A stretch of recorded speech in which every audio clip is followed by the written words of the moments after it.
Coming soon on video and DVD. Sound the alarm! Files!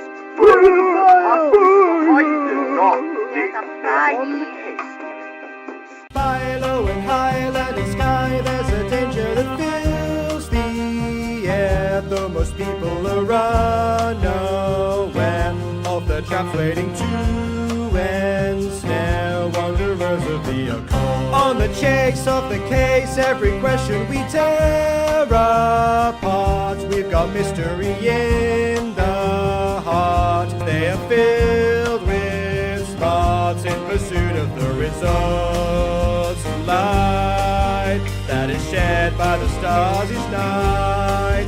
They explain why they're playing such a game, to remain undetained and away from sight. It just might, for at the end of the day, it's up to us three, and together we'll venture until we have solved the mystery. And together we'll venture until we have solved the mystery. We have our... And together we'll venture until we have solved the mystery.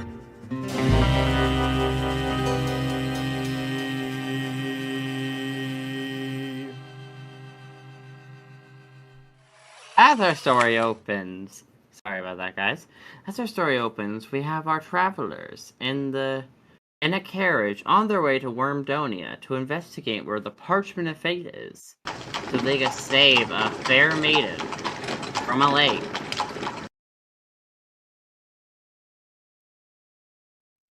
Not entirely the vacation that I was anticipating from our conversation, but this will do. Well, we did get a week to, go about our own devices. I've organized us a better vacation for when this is all said and done. I have sent a letter by Crow to my mentor to see if he'll allow us to borrow his cottage for a few days. You borrowed a crow? We could have just said Roboto. I mean, that is very true. Roboto nods his head. I could have just... How did you get here? Oh, well, I'm on vacation, you guys. Where else am I gonna be? Window, I imagine. Listen, I get Okay, listen, I need seeds, okay? You should get hit by the carriage bird. Anyway, I would have said Roberta if I didn't already have my official government pro for my time in the militia. As nice as it would have been to have sent Roberto, I'm afraid Higglesworth wouldn't like that. Oh, that's a wonderful. Well, I definitely would love to meet Higglesworth at some point. Be sure to keep it in mind. But right now he is delivering a letter, and it will be quite a few days before he gets back. Yes, I did forget how much slower travel is when one is teleporting everywhere. It is refreshing, but also almost feels something. Definitely, it takes away the distance between here and there and makes everything feel much smaller. Absolutely. That being said, the sights alone are perhaps worth it. And Orchid stares out of the window. What does she see? He sees beautiful meadows with doves flying above them. I never In the seen so many distance, doves in one location before. It's quite refreshing to see a location without being teleported there. I don't know. I guess I've just gotten used to being dragged around like a needless. The last time I saw so many doves together was with that traveling theatre director, Sir Jonathan of Woo. He That seems to one? love those things. Yes, indeed. Last time I saw this many doves, I was on campaign. Can you say? Was this about anywhere near where you were stationed?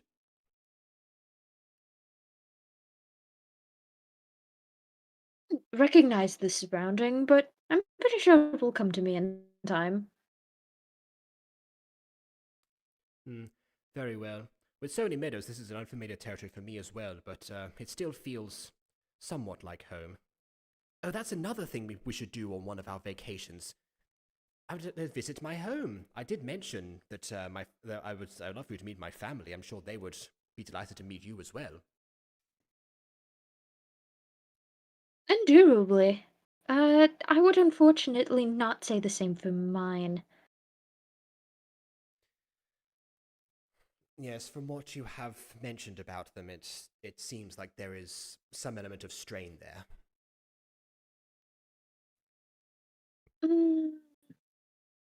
Let's just say not all is well in the Rasgoth family tree. Understood. I shan't pry further if you do not wish to discuss it. That being said, we need some sort of topic of conversation if we are not if we're not near our destination yet. Like, Lou just looks to Scooby. Okay. What of you, Scoobit? Do you have any relatives to visit? Any locations or destinations in mind? Fuck, hold on. There we go. Got it. Scooby needs to get in working order. I have to get into character. I can't just pull this voice out of nowhere. Resting, 1, 2, 3.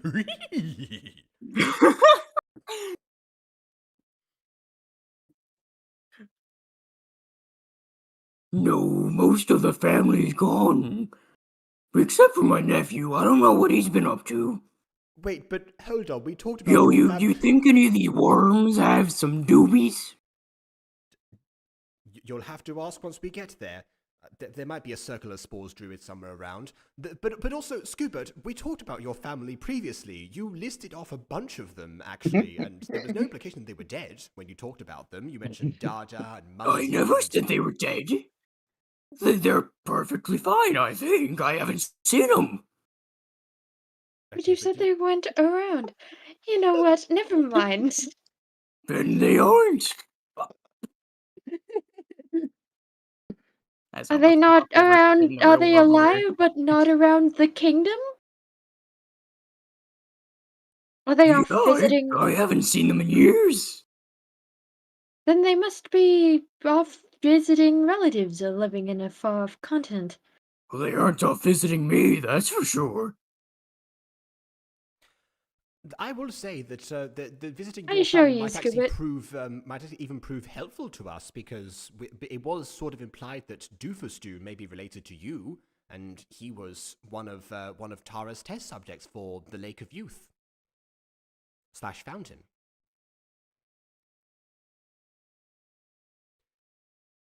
I remember Dummy Doo. Yeah, I know you said you didn't remember anyone named Doofusdu, but perhaps one of your other relatives might know. He may be a distant uncle of some kind. Cousin twice removed, maybe? Maybe he could even be a brother for all I know. You know, dog litters really do come in monumental sizes. I suppose if you have a nephew, I you bet must they at do, least have one Scoobit. sibling.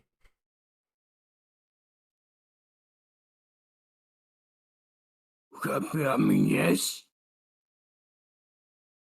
Well, I can say for sure that my brothers and sisters are a litter as well. There is about five. There is about 5 of us. I've seen some that are like 30. I have called my younger sister garbage a couple of times, and she's done the same to me, but other than that, no litter from the Overheath's perspective.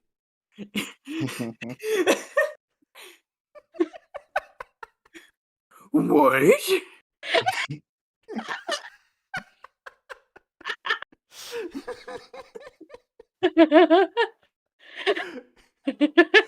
We love each other, really. It's just, it's It's affectionate. Everyone is between the dying. pair of us. Everyone is dying. Is your sister a raccoon by chance? No, but my best friend is a mapache, if that counts. From back home, I mean, not you two notwithstanding. I meant later, as in there's a lot of not the I actual know trash. you did. That was the Remember, point of the kids, joke. littering is bad. Orchid only has one sister. That was the closest comparison she could make.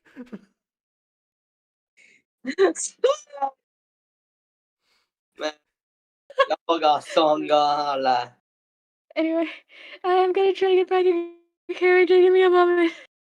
Say, Saying Wood, that to have you land seen as your... well as it did. Have you seen your... When was the last time you saw your bird wife? The what? The bird Wait, wife? There's bird wife? Does no one else What? remember this plot point from a few sessions ago? What? But do it, you mean, it wasn't a bird bird, it was a What's this, bat. Oh, right, it was a bat. It I was thought a you were bat. so You're I thought right. you were You're talking right. to Roboto. No, it was. It also was it. I was From- like, from- well, I from don't have a From bird what I recall, wife. again, I it don't was have not no a wife. marriage. It was a potential date, and I never actually met the bat in question. It was just something that Rasputin decided to send a letter inquiring about in order to repopulate their main food source. That never ended up happening because we left and we have not returned since. I'm fairly certain that the Well, rat I hope will they- be here from us in some it- time. Well, okay, You know, I like that- Rasputin, lover of the Mischief Queen.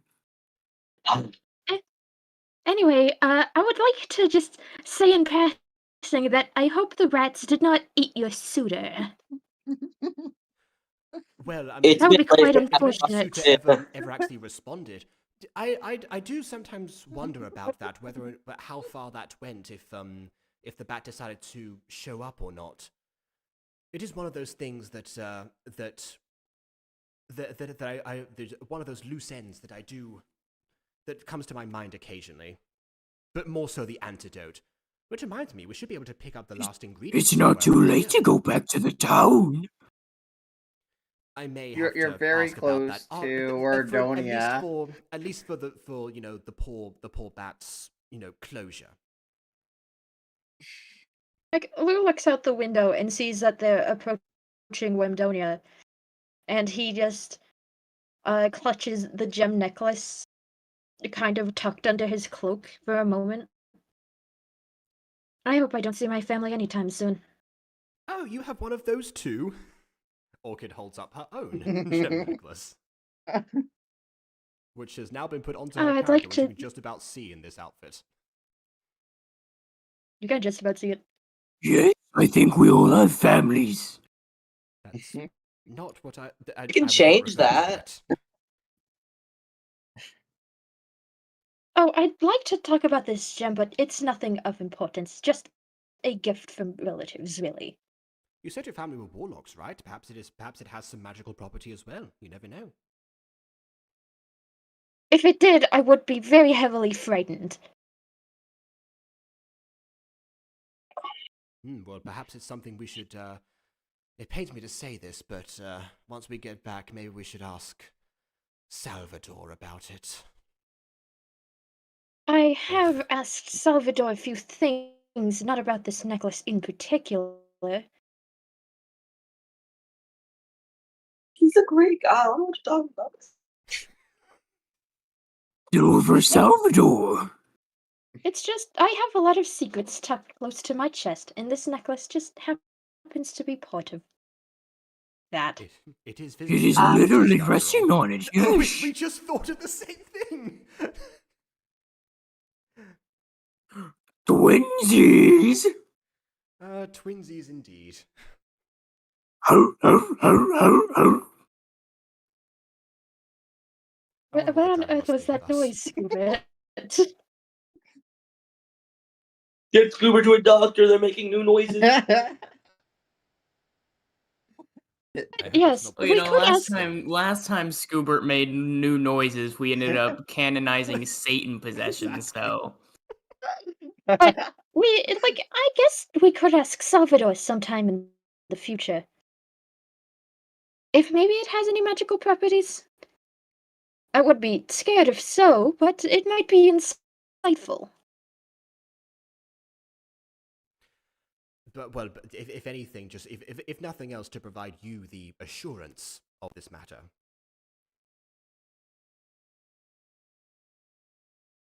Which I would be very assured of. My family can be quite fearful at times. Well, I can be quite fearful of my family. But anyway, hey, look, a distraction! He points to the entrance of Wormdonia. Which where? Just then, the carriage halts to a stop, and the doors magically open. Like, as the door magically opens, Lou takes a look to see if anyone in particular was driving this carriage. You look in there, and you notice there's a magical ghost man who proceeds to disappear as soon as you look at him. What Did you say did mouse we man? hire this carriage from? I think Greg hired this carriage for us so we could get, from from home base to Wormdonia. But Please give this mouse a British accent, I beg you. I'm starting to doubt Greg's connections. Just a little bit. Yes, you know what? Orchid descends from the carriage and goes to look at the horses that are pulling the carriage, just out of curiosity. The horses are glowing a magical blue, and as everybody exits the carriage becomes glowing a magical blue, disappearing from view. Everyone got their. What is this? Some sort of fast. What about their luggage? Lou just kind of looking at his bag, which fell from the top of the carriage, and he's like, I knew I should have carried it. That's better of the options. I was thinking you're implying that maybe because it teleported away, that the luggage disappeared with it. And then I started thinking, well, if we weren't fully off before it disappeared, right? What happens to our foot or whatever? I think it was like No supposedly more that You after we fully descended, then the magic triggered, so it wouldn't have triggered beforehand. That's what I was imagining, but I don't know. Yeah, it only triggered after you guys got off it. I really need to question Greg about his supernatural services. Where did he hire that carriage from? Our sigils are also some of the most We advanced magic should I've ever name him Craig Question. In that case, it might be something worthy of learning. Yes, that's true. It seems like there are a lot of questions that we have upon our return. But for now, let's go ahead and explore the happenings of Wormdonia. Yes, let us. Lou just picks up his bag from the ground and dusts it off. As two worms standing at the gate use their heads to both flick two levers up, the gate ascends up, opening to yourself. They don't have arms, okay? Then give them arms. No arms. I just don't like the mental image of them using Their heads. their heads to. Oh, there was You know what? an Never Adventures mind. clip that was somewhat similar, where a snake had to pat somebody on the back, and they just use their head. Yeah, but that's a snake. Worms are different because worms are slimy. Oh, Slimy head pats. Look, that slimy worm is giving the snake head. what? There was no snake. Why? Why? As you enter Wormdonia, you walk into the festival square, a bustling festival with tons of booths. and tons of fun festival games in the area. I wonder why. Maybe it's because they're the best. Which I have an Mhm. outside background for, but not an inside one. I see. Wait, no, I've got like a white background for, so I guess it's kind of works.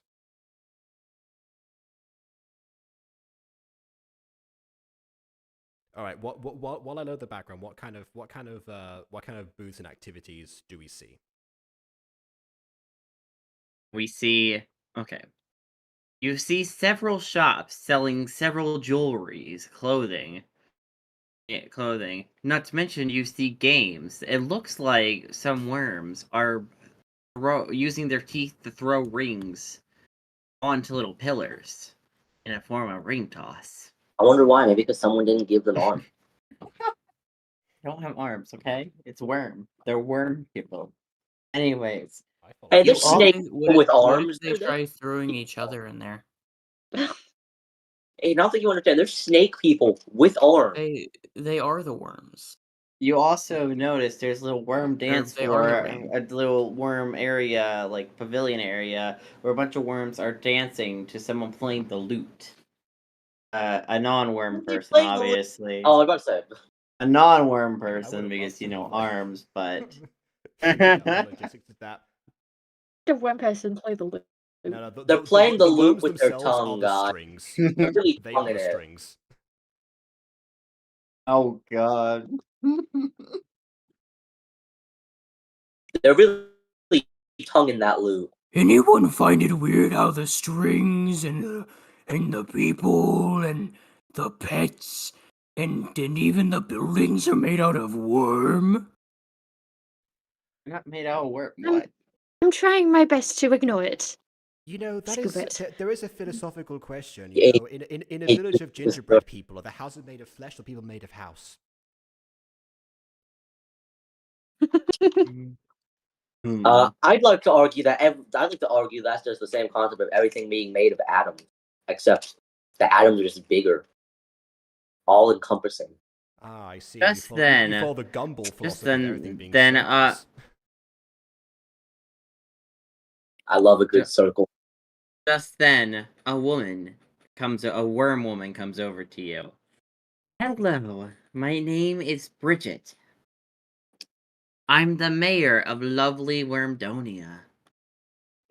Oh well, thank you. You know, for we are a very assistance. welcoming community. And we are so glad you are here to partake in our events here. We don't have many non-worm folk come by, which I really want this place to be more diverse because you know, it's just the way to kill racism is through diversity, and Oh, I that's hear you, why sister. That's I how. need this place to be more diverse. I wonder why. I wonder how you kill racism. I wonder why racism kills diversity. Well, Maybe because remember diversity- No, the other way around. The other way around. Remember how? Yeah, I was gonna say we do another way to kill racism. Set Scooby on them. Yeah, I was about to say, like, Scooby should kill the he racists said as I well. was fully prepared for an opening to say something along the lines of like, well, there is another way. Yep. There's always another way. Anyways, back to British dialogue. D&D thing. I hope none of you are racist and all are super welcoming, because if not, you will be executed by Yeah, me. I My honestly, kind of people. if you want to know how I execute people, like I have like this giant battle axe that like I like go to my house and like grab it and like with my mouth and like just drag it and just go whop and kill Okay, people. yes, but Wolf okay, is don't- crazy. Wait, but don't, Not Wolf. but don't worms regenerate if they become severed? Would that actually kill No, more anyone here? importantly, how do you grab the hammer? How do you grab the battle axe? That's the more important question. You wrap your With my like teeth, tail I just around said. it and then use it that way. Don't think your body is strong enough to hold a battle axe. Okay, well, You're a worm. Vin, think about it this way. Have you seen Kung Fu Panda? Think of Viper. Vipers don't use weapons. Viper's also hot. And That's that's not an the advantage. point. Okay, anyways, but yeah, I tend to execute any racist. We once had a few racist worms. I ended up cutting them up into a million pieces. Every time they regenerate, I have a guard literally cut them in half again, so... You're just making more of them! Yeah, exactly. All that ends up with is like an infinite army of racist worms. It is horribly ineffective. Well, that's what... That's why we have a really deep pit in the middle of town. I know you may hear screaming in there sometimes, but that's just because the cutting. What is the pit? That's what material surrounds the pit? Anti-worm materials? Anti-worm material. I see. The giant pit in the center of town is casted with metals? Pretty much, yeah. And also salt. A lot of salt. Out of character, I've missed this in Okulta. Just Aiden making an NPC and saying the most random stuff and having it dissected immediately. I miss this from earlier Okulta. I love this. The anti-worm material. This goes hard. It does, though. I like the idea. If it's not metal, it's just anti. That is the material. You know, anti-worm materials. That's all I think we have in this world. Yeah, everyone knows what that is. That's just salt!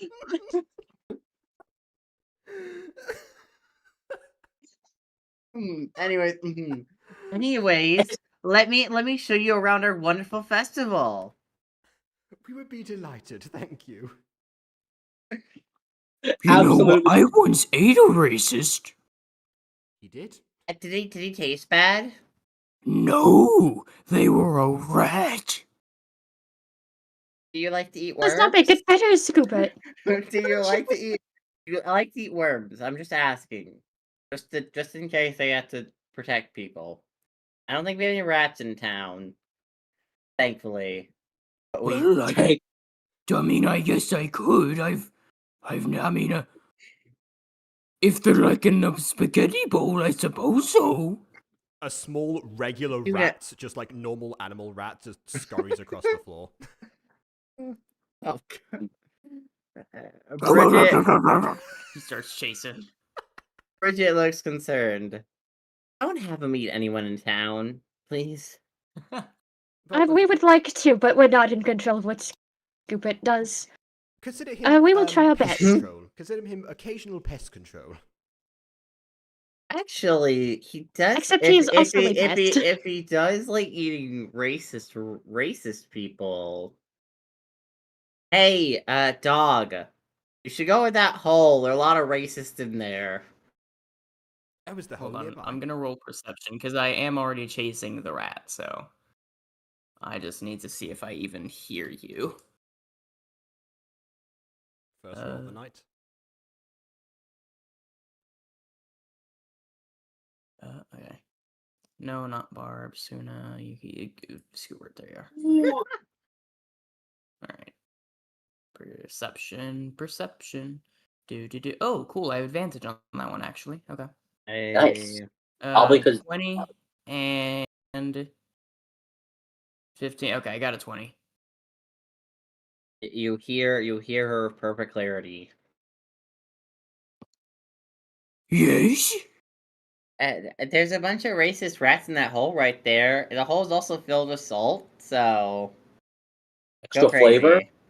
Are dogs able to eat salt? I think. Well, Scooby would attempt to eat it anyway.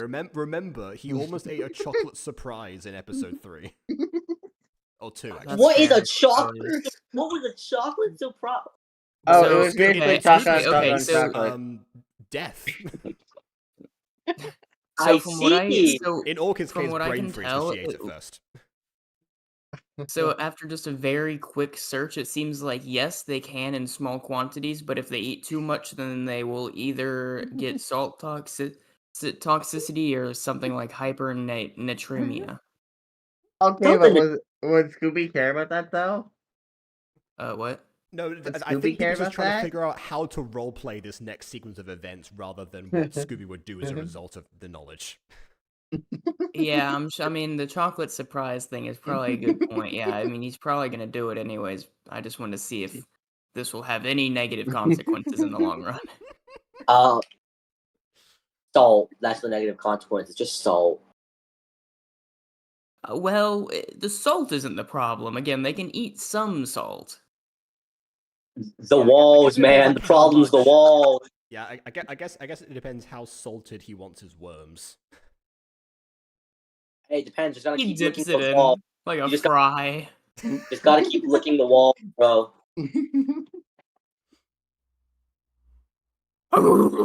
He's fucking running. He cannonballs it right into the pit.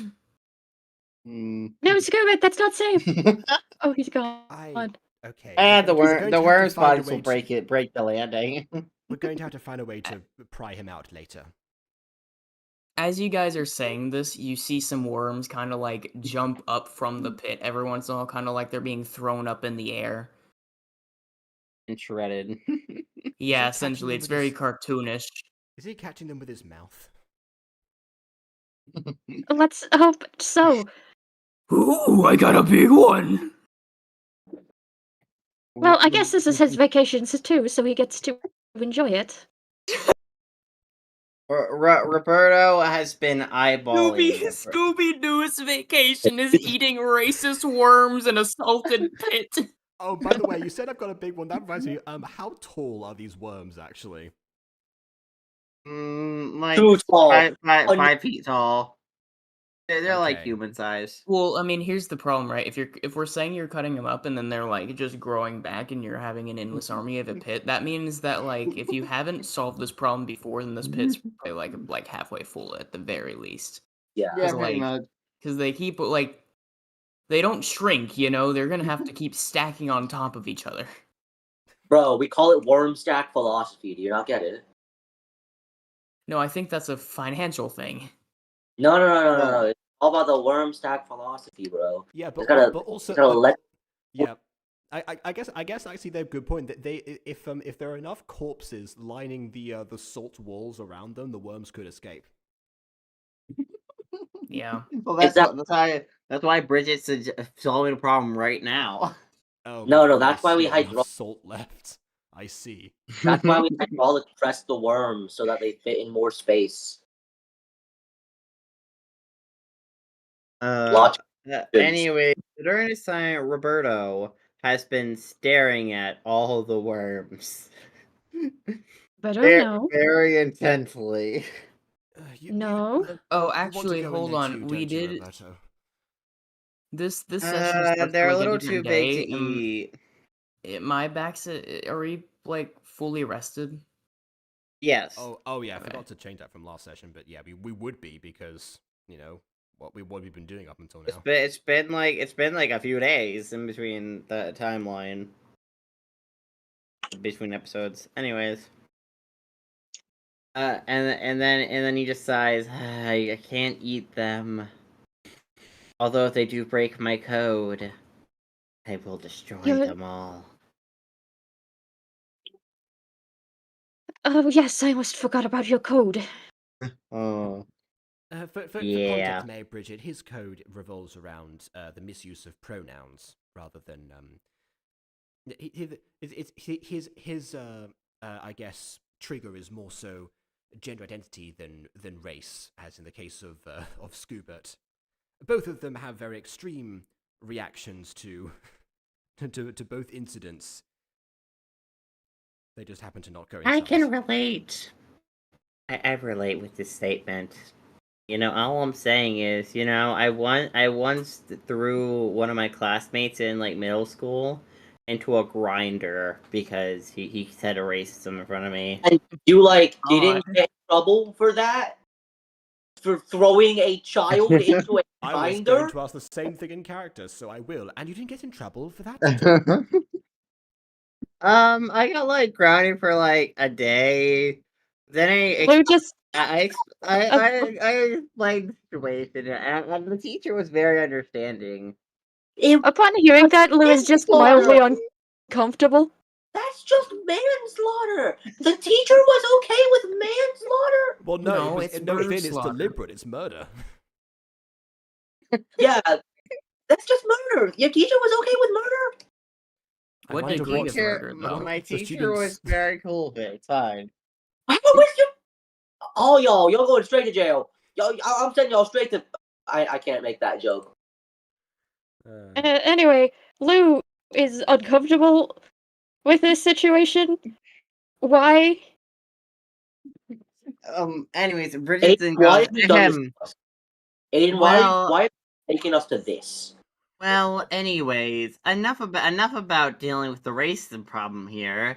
Let's talk about the reason for the festival. You see, this festival is a very important festival to our culture.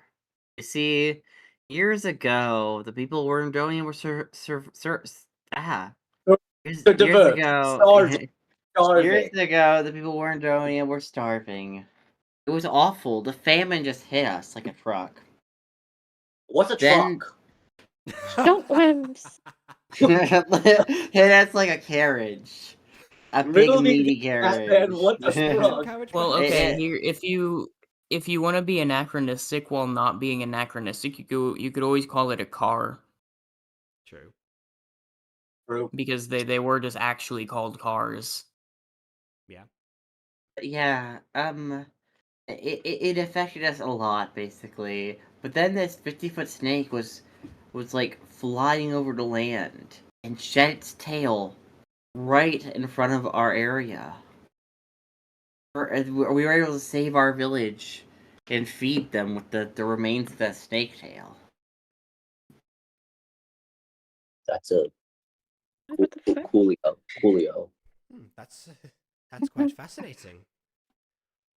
Like, Where I come from, we use snakeskins for clothing, but that also works. yes, that also functions, I suppose. Yeah, it was a very convenient thing that happened to us. Luckily, we all didn't starve. I was like a child when that happened. I was like a 3-year-old. So that was Yeah, how sad. long do these worms live for? Yeah, I don't know that worms live that long. Does size equate lifespan? I'm assuming. Let's just not think about it too hard. Well, if size equated to Adam, lifespan, then I think like aquatic life has to be the exception. Like they've Oh, figured yeah, out no, a they got cheat water. because They got water. Water and size always expand lifespan. It's always about the water and the size. okay, but like we're one of the largest animals and we don't have that long of a lifespan compared to most other literally every animals. aquatic creature. Yeah, True, like, true. Compared to Well- most non-aquatic creatures, we we did really do. work out. A whale. I mean, The I guess, way- but like there's infinitely more aquatic creatures than there are like a bunch of others, and Yeah, they so going all back to what Vin said, water and size. Clearly, outrank clearly us the water seems to, exponentially. Water and size. Water and size. Mamma mia. Okay. But yeah, that's the reason behind the festival. I do wonder, how did you actually hear about our festival? Also, by the way, just look up that the time does work. Worms do seem to live for quite a while. I see 4 to 8, 2 to 7, fucking like up to 10. So Okay, now more important Three question. would probably not be Aiden, how long? age, but still. How long has it been since the tail was dropped? How many years has it been? 20, 50, 172? 33. Oh, okay. See, now it makes no sense. These worms live for about 70 to 80 years. Okay. For average lifespan. They're humanoid worms. I Hey. mean, Like, Lou, looking very uncomfortable with this psychopathic worm conversation. Looks Ghostie, up. I got bad news for you. I think this might be one of the more psychopathic sessions in general. In general. Like, Exactly. Lou just looks up to the sky and sees, like, a black crow circling overhead, and he's like, oh, that's my letter. I'll be right back. we just got a letter. Eagles We just got a We- letter. We just got a letter. I wonder who it's from. Which one? Still waiting for the day that we get mail so Scooby can do the mail song. Yes, wait, Lou, you wait, just- I wish to meet Higglesworth, come back! Orchid follows him to the side. I am coming back to take you away from this worm. My god, I'm afraid she's going to kill you. I think she was trying to give us a tour. Let's really. go. All we got was the pit and the Stop store. it. We haven't really experienced the tour yet. This town is only the pit. There's nothing else special Yes. about the town. It's just the pit. Excuse It's a us, ma'am. tourist We have. attraction. Excuse us, ma'am. We have quite the important postage to see to. Whoa, Do you mind delaying the tour for just a moment? I mean, sure. I mean, I was about to take you to my girlfriend's fashion shop, but sure, we can delay it for a moment. Fashion shop? Orchid perks up immediately. Yes. Yes, about time. We haven't seen a shop for quite a while. You go to the fashion shop and I'll see to the letter. Oh, but Higglesworth. Okay. Higglesworth will be with me All right, and when we arrive. Okay. Orchid looks back while walking over, looks back several times, but does follow Bridget to, I presume, the fashion shop. Anyways, well, she as she takes you past all the booths and stuff, she takes you to a little shop that's in disrepair that has some clothes lying all around it. Ta-da! This is my girlfriend's shop. It's something. You see, my darling, she's kind of a mess. You know, Bonnie is trying to get her life together. And this is the best she could do right now. Meanwhile, Jacob, I'm sending you a PNG on Discord. Oh, okay. All right then. I actually have a reference photo for the carrier crow. Oh, I see. Okay. All right. I'm just deciding which one of the two You fashion see- shops is the most appropriately in disrepair. I think this one. You see, it's my girlfriend. You know, she grew up in a relatively poor area, and then lost her job. Well, I say that she went missing for a while, and then lost her job. That is dreadful. And then, and then she purchased this place or built it or. I kind of gave it to her, being the mayor and all, and I mean, you know, it's up to her to run it, but I just love her too much to make sure she can get her her dream of being a fashion designer. Nepotism will get you places. Oh, so Exactly. True.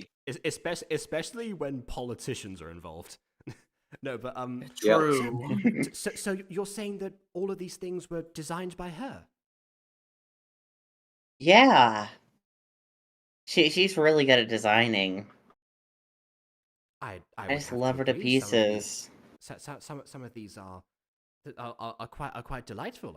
I would absolutely make a purchase if she were here right now. Where is she? Is she Orchid starts, lifting up the pile to see if Bonnie is underneath the pile somewhere? In the corner of the room, you hear a little nuzzle. Nuzzle? Nuzzle. Nuzzle. What the? That's not a word. What That's the not a hell? word. It's Aiden, a word to me. Aiden, define nuzzle. Aiden, right now, define nuzzle. Guys, I have a Okay. I request. think he meant Russell, Yeah? everyone. So, Yeah. no, I think he meant nestle, but but you know, it occurs to me. You know, Aiden spells and says things wrong all the time, right? Yes? And most of the time, we just make fun of him for it. But you know what I just realized? No, that's alright. You know what I just realized? This is a fantasy world. What if we pull a Tolkien and just make a dictionary? Oh, absolutely. A dictionary of just made up Aiden words? Yeah, Go ahead. essentially. Okay, you see, nuzzle, nuzzle is like a little shaking sound that's, yes. That's the entry. That is. We We'll call really it do the- need to make an verbatim in the Okulta wiki dictionary. at some point. We have so much random Everybody, stuff. we will just call it the A dictionary. Anyway, In the corner, in the corner, you hear a little sound, and then A nuzzle, as some would call it. yes, a nuzzle, as you would say, and then out pops a cat girl. Oh, yeah? What's going on here? Oh, what a horrifying noise to Oh, I start that should- one off with. Oh, I should have known. A cat girl whose name starts with B. I recall. Bonnie was one of the names that Fred mentioned. Yeah. You used to work with her. I don't think you and I ever met actually, but Yo, hype! It's one of the cat prostitutes that we had in like early sessions. this is Why the do they second time keep we've- appearing? Yeah, this is the second time one has appeared. I do like the fact they're making their own way in the world now. It's Listen, well, I mean, and honestly, they can keep on with their previous job profession. It's just nice to see more of them. Honestly, I just I'm like pretty sure seeing that them. place closed down. Like, Oh I yeah, don't know if that anyone's place running is it Well, currently. sure, there's They more all left. places I'm sure that are hiring for that kind of There's work. I though. bet there's just other brothels somewhere out there. Oh, probably. Potentially, Anyways, maybe some of them. uh, but, you know, other than Bonnie the fresh takes a stars. look at Orchid's dress. The seam work. It's divine. She looks at it, and she's like, "Wait, was this one of mine?" Well, actually, She's that analyzing is your entirely dress. possible. I was going to say that Lou, one of my traveling companions, actually he found this when I was in need of a new outfit, and considering that the managerial decline in that place, he, I guess, acquired it. So this may well have been one of yours. Well, I mean, I did pretty much make a majority of the brothel clothes, or at least the newer brothel clothes. And it's kind of what I did when I wasn't. I thought. No you- way. I Doing thought my you used to job. wear this. Oh, but but yes, that would also. I see what you mean. Well, if you would be amenable to I it, need to would- get you another outfit as well. I would love to use you as a model. Okay, I can low-key, design so like, many Hassan is fashions. Bro, Alas, I am only here for a Betty short over here duration. has she has the dream job, like fashion designer, like during day, having sex for like during the night. Again, This Having rules. sex with that a worm was- wussy. Yeah, that Not the worm wussy.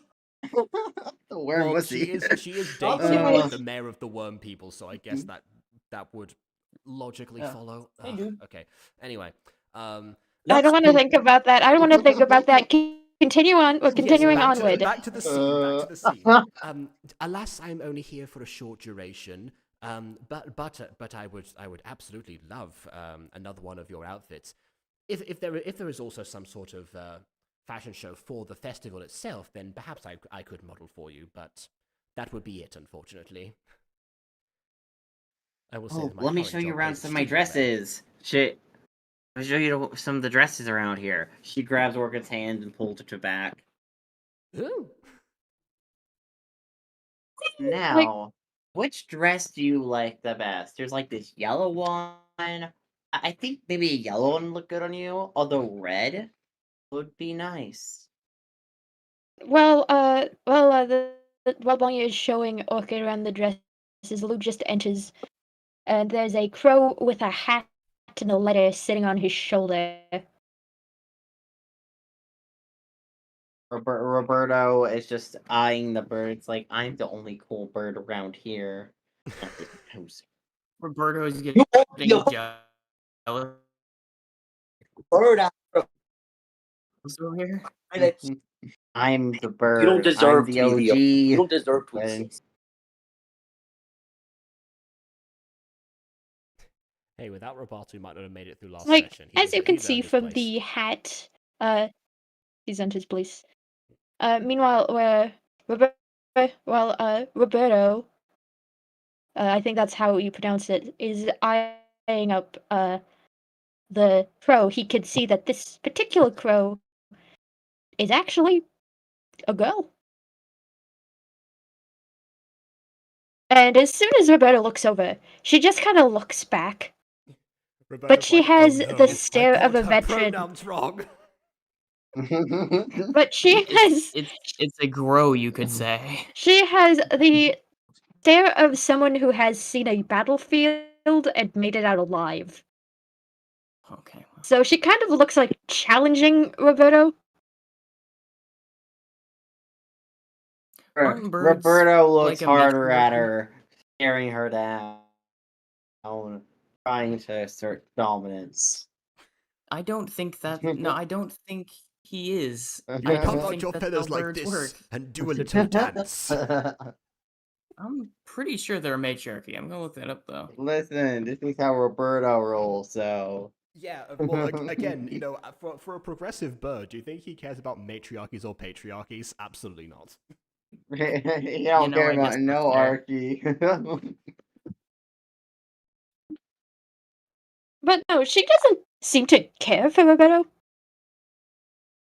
It's not that she doesn't care for him personally because they haven't met. It's just she's, you know, quite literally looking at him and being like, "Oh, it's a man."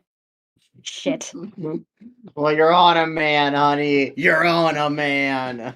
Literally. Yes, she knows. She knows. She's a military crow. No. So she's I looking know. at Roberto, thinking he's hot shit. Meanwhile, she's literally seen battle before.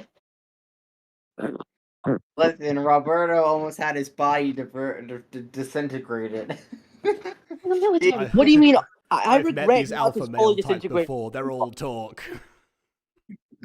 I regret not fully disintegrating his body. I was being nice. You left him with Listen, 1 all I'm HP. saying. Yeah. Exactly. You gave Roberto the Sans Undertale treatment. True.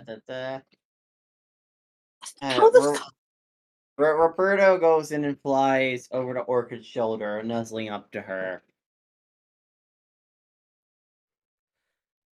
Hello there. Vera Higglesworth Did you make a friend? doesn't care. No, I don't want to talk about it. Roberto thinks she's a man. Does he? I don't know.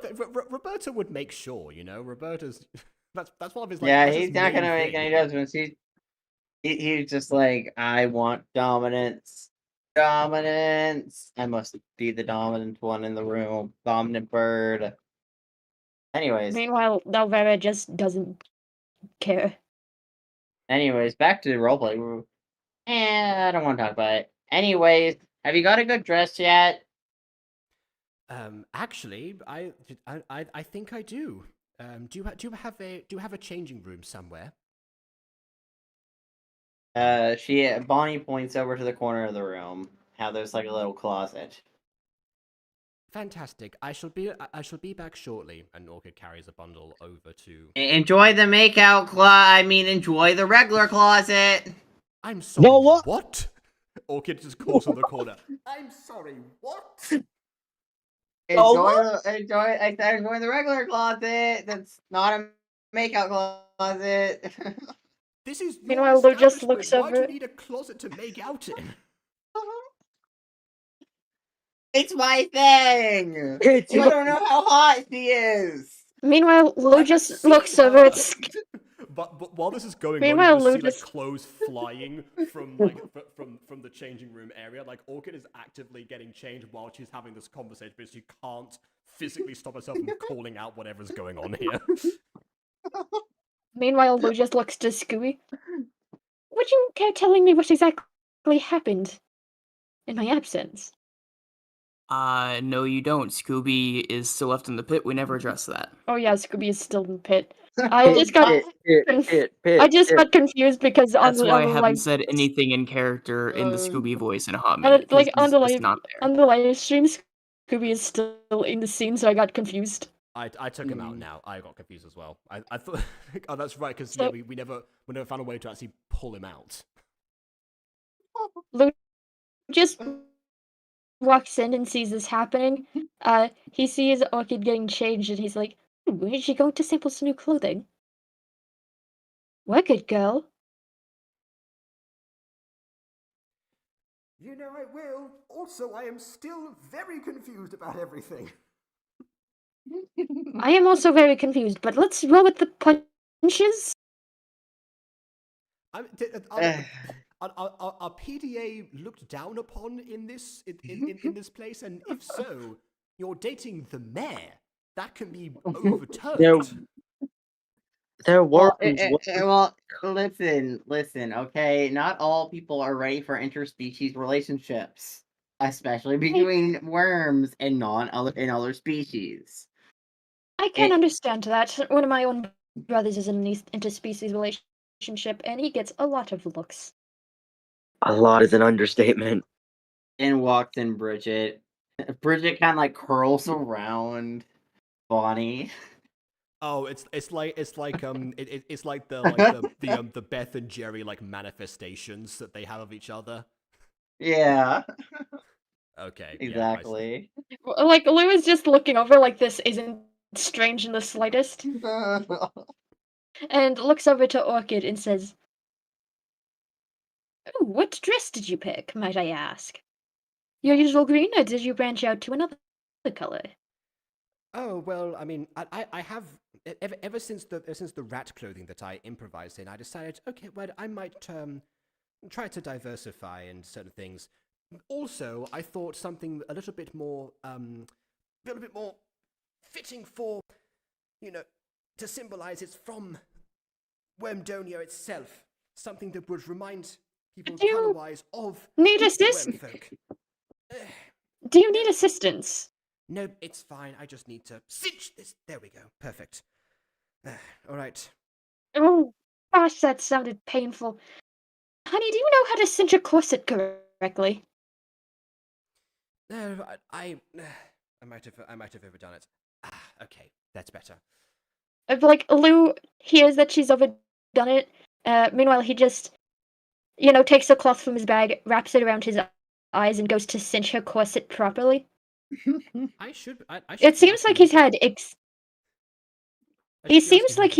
experience cinching a corset plenty of times before, as he does indeed secure it properly. Before, backing out of the changing room. Thank you so much. Normally, I'm. Does that feel any better? Yeah, it absolutely does. Normally, I'm far better at this. Actually, you, on the other hand, I'm surprised at. Literally why I thought we established a long time ago that Lou is a twink. Well, yeah, but yes, but like, how, just sort of how much of a twink in this time period would garner him, this experience? That's not really. Like, Lou just sort of blushes in a way and says, I've worn disguises before, some of which included corsets among their That's a good point. clothing items. Oh, actually, you most likely have worn one of Bonnie's outfits as well, because I assume that's where Fred got the clothes that she gave you for the disguise. Bonnie's ears perk up at hearing this mention. You've worn one of my outfits? No. Which one? I don't have it on my person right now. Oh, I should lies. mention that. Anyways, hello. Yes, here you go. What do you think?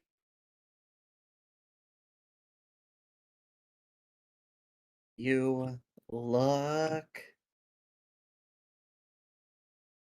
Waiting for it to appear on screen. I was about to say, yeah. Wait, yeah. I gotta say, look amazing. Wow, it really fits you.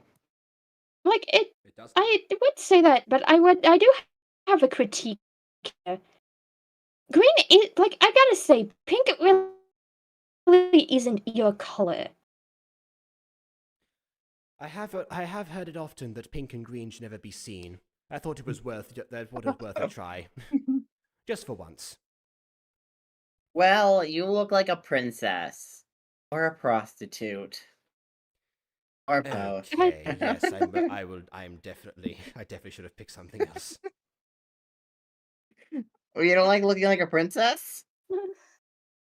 Oh, No, I think it's just the prostitute bit. It's just the prostitute bit that makes Orchid uncomfortable. What's wrong with that bit? What's wrong with prostitutes? My hubby and I are totally sport sex workers. I used to be one myself. I'm sorry, your hubby? Well, we like to. We have. I'm sorry. Is that like Aiden? Can I make this joke? Sure. Rancid worm infidelity. Listen, okay. We like to play into a lot of different stuff. So I colored my hubby because it's kind of like a weird thing we do that you don't want details on. Like, yeah, you can see Alvera Higglesworth just kind of gag. Is your bird being judgmental? You know, I'm starting to like the other bird better than this bird. How does Higglesworth take that? Now I She like has- birds. Well, as I should put it, she has seen combat from other nations, but Alvera, you're alright. And she perks up and looks at Lou, and Orchid, who is the only one who can hear her speak, presumably, says, "Oh God, why are we here? Leave! Leave! In a moment. I should not be condemned to watch such displays." Well, Well, you know, well, you you're guys, not watching anything you for guys. now. In fact, you know what, Higglesworth? Nice to meet you, by the way. I'm Orchid. Let's get up here before you do witness something, I suppose. Thank. Yes, Yeah, how me much for the and my girlfriend gotta go in this little closet. I will take the dress. How much They for both it? walk in the closet. It's free. What? Thank you. Man, we really just can't spend a single gold piece, can we? It's free. I forgot to Anyway, add you the guys extra might 30 want to gold pieces go. that I did from last session because we spent 20. You on the guys might drinks. want to. You guys might want to leave though. Yeah, fine, For we shall now. do so. Thank Like- you for the free Oh, dress. Yeah. Like, Alvera is just pulling on Lou's hair, trying to force him out. As you guys walk out, you start to hear like a worm movement along the walls. I see Scooby is hard at work. Oh, inside the building, wrong place. That ain't weird at all. Oh, okay. Oh, I think I know what Aiden is implying. Is there a worm trapped No, inside thank you. of the walls here? No, I think they're in the walls. They went inside their own. You know what? I don't even. They had a closet, for crying out loud. Whatever. Let's just go. I guess we head back Okay. outside towards the pit to see what Scooby is up to. But as Orchid greeted Higglesworth earlier, she quickly looks up and says, "Are you a druid, mayhaps?" I am. "Oh, what glorious days! My name is Alvera Higglesworth. I am a professional letter delivery crow, as opposed to your common romp on your shoulder." Roberto This is- glares at this This is no comment. common romp. Let me tell you.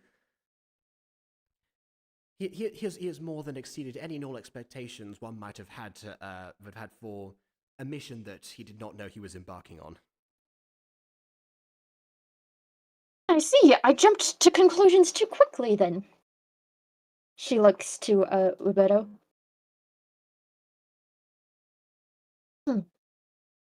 "Anyway, I am a verified military delivery crow. I have been all over the vast continent. I have served Mr. Rosgoth since his time in the militia." And you continue to do so now that he has left? That's interesting. "Well, we are bred to deliver letters, and we are attached to the person we work for in a more spiritual sense. So Loom may have retired from being in the militia, but I have not retired from delivering letters for him. I see. That I imagine would be awfully convenient. I know there's a certain heartbroken bat out there that could use some more letters from me. I'll have to inquire into that. Roboto, you wouldn't perhaps want to visit the Bat Kingdom at some point? I mean, they eat bats there. I don't know if they're gonna eat birds, and I'd rather not be eaten. Oh, I don't mean necessarily. So... Oh, I suppose we would have to go back to the Rat Kingdom to find out, what correspondence they used, because that's also I don't actually know that. Quite judgmental of you, Roberto. They But listen. if you want to deliver, They're known to eat bats there. I don't have much faith in the fact that they're not willing to eat a bird. I'm worried they may think I'm a bat and try to eat me. So, are you worried about impromptu cannibalism? Well, it's not cannibalism because they're rats and I'm a bird. Different species, but impromptu being devoured, yes. I will keep that in mind. I am more willing than Roberto to deliver a letter to the Bat Kingdom if you desire me to. I would appreciate that. I shall bear that in mind. What do you take as compensation? Are you also a seed gal like Roberto here? Alvera thinks about it for a moment and she says, I do serve for common seed, but there is something else that I would like to require.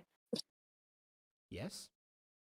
You see, I deliver letters for free all around the continent, you already know. And the thing I take as compensation is head pads. Oh, well, that is absolutely something that I can provide. Lovely. It's just not easy being a crow in a human's world. I suppose not. It's not I so lack being a the human in a thumbs human's for it. world oftentimes.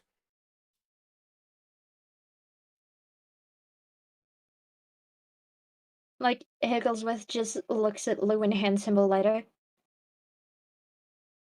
You just got a letter. You just got a letter. You just got a letter. I wonder who it's from. Who it's from. And it's from his mentor, Thresh I had an Rosgar. image of him regurgitating the letter like Rico from Penguins of Madagascar style. Just that's how he delivers it. No, it's actually just tucked under her wing. Okay.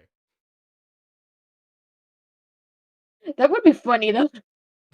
Just a bird trying to spit up a letter. I'm pretty sure that's actually I mean, how to be Hootie fair, from isn't the that Owl how House does it. Yeah. Well, I mean, that's also how birds feed each other, right? They throw up into each other's mouths. Mm-hmm. Yeah, but imagine throwing a paper. I mean, it wouldn't be out of the question for a bird. Again, Hootie from the I Owl House assume. Hoot! But again, why would you?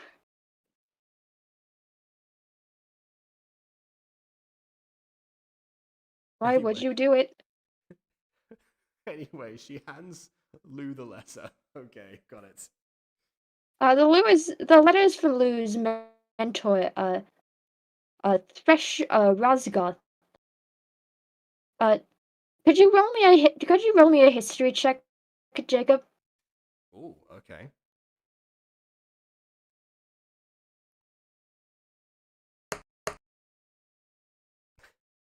That is a 2 for a total of 3.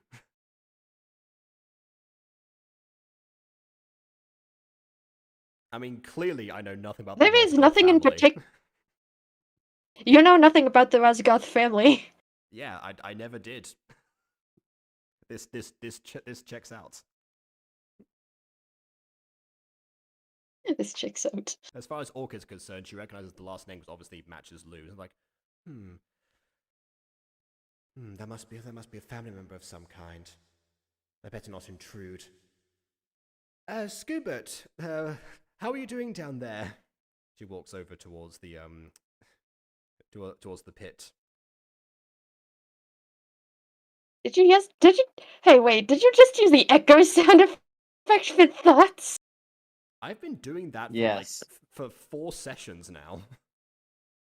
I didn't notice.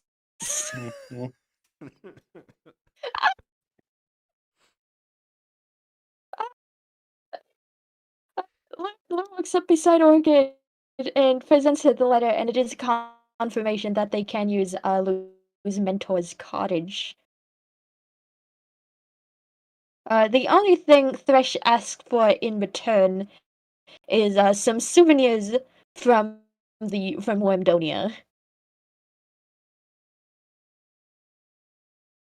Fair enough. Orchid's not But there souvenirs anymore. is She went to go check on Scoob because she didn't want to intrude on a potentially. I know, but she but Lou walked caught right back up to Orchid and presented her the letter. Oh, I see. All right then. We have just gotten confirmation that, indeed, when this adventure is over, we can have a proper long-form vacation. Oh, well, that is wonderful. It seems like one member of your family came through after all.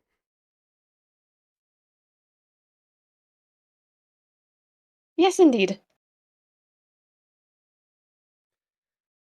Very rare that happens nowadays. But anyway, Lou just kind of looks in the pit. Scoobert, are you okay down there? Wow, there was a. Do you need me to send you in a rope? There's a lot more blood in here than when we last were around. Do you need me to send in a rope, Scoobert?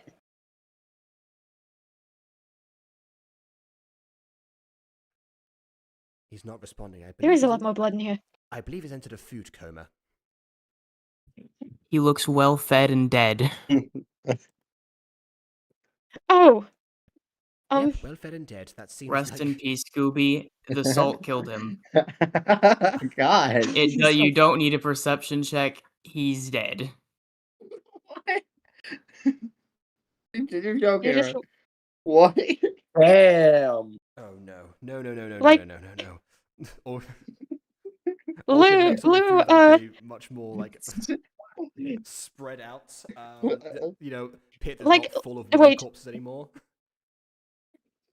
Wait, like, Jacob, in order for Lou to carry, or in order to, like, put Orchid down into the pit, he grabs a rope from his bag and stakes it down to a corner so that they can enter the pit and have a way out.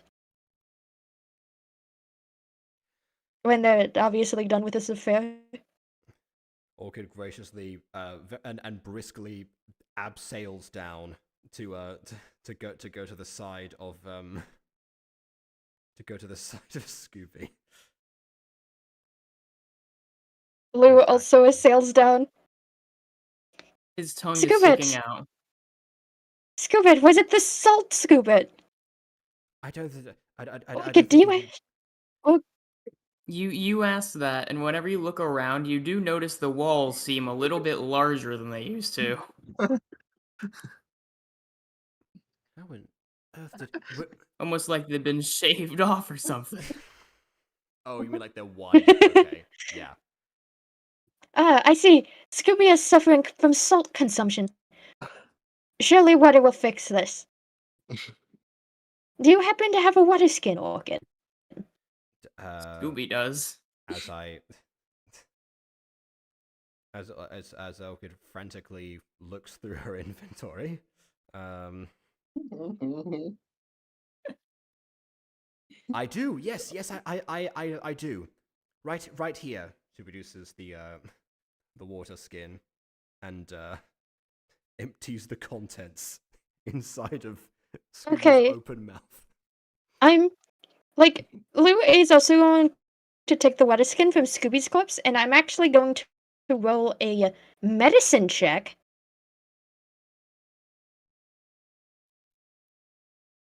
Natural 20. Oh, shoot. Oh, you know how to do this perfectly and solve the situation with relative ease with this water.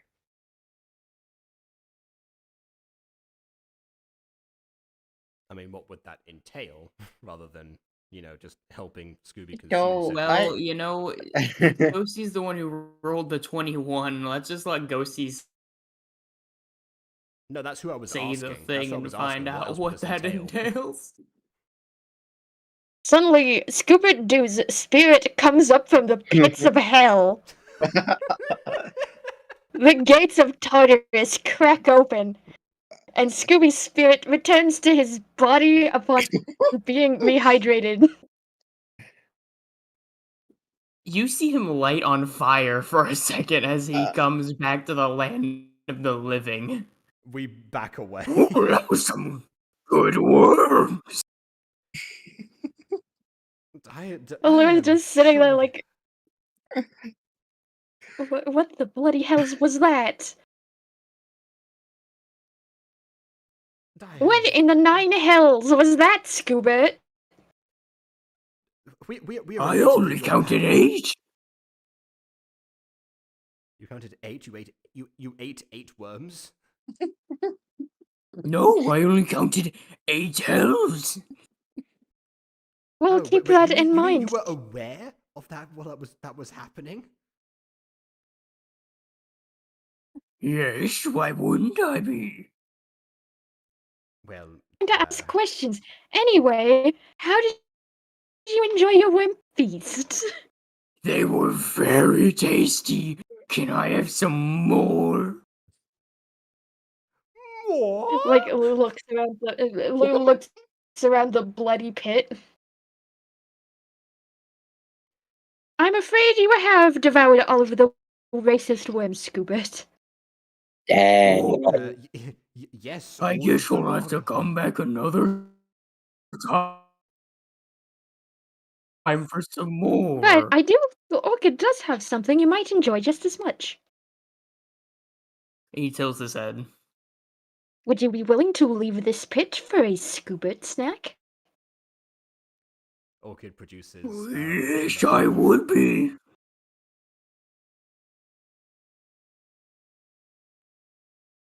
How many snacks do we have? I think we have 2 left. If I recall, there were 4 that were made, and we've used 2 in previous. Yeah, I think encounters. Scooby's only had 1 or 2, so whoever left is after that, 3 or 2. All right then. There were 10 in the tin. Where did they all go? Oh, I mean, if there were 10, then I mean, Then yeah, there he are only 8 had left. 1 or 2. You have a bunch left.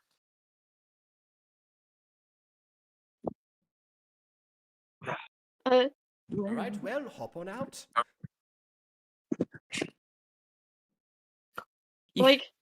You see him with a little bit of that hell juice, just kind of claw his way up, scaling up the mountain. He's not even bothering with the rope. But the pit has a metal scuba that's going to would grind down your client.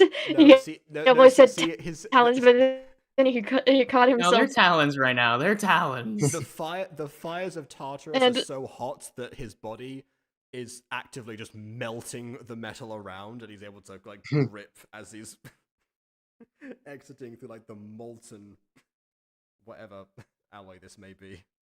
Yeah, it's kind of like in Doctor Who whenever he regenerates and he has a couple hours left to kind of adjust to the new body. Meanwhile, Lou is watching this, wondering what hell he just wrought. Literally. I mean, Lou's the one who wanted to resurrect him, so. But he's happy to see Scuba alive all the same. Scooby farts and you see a burst of flame rip out. I know a few kids who tried that a couple of times. Did it end well for them? No.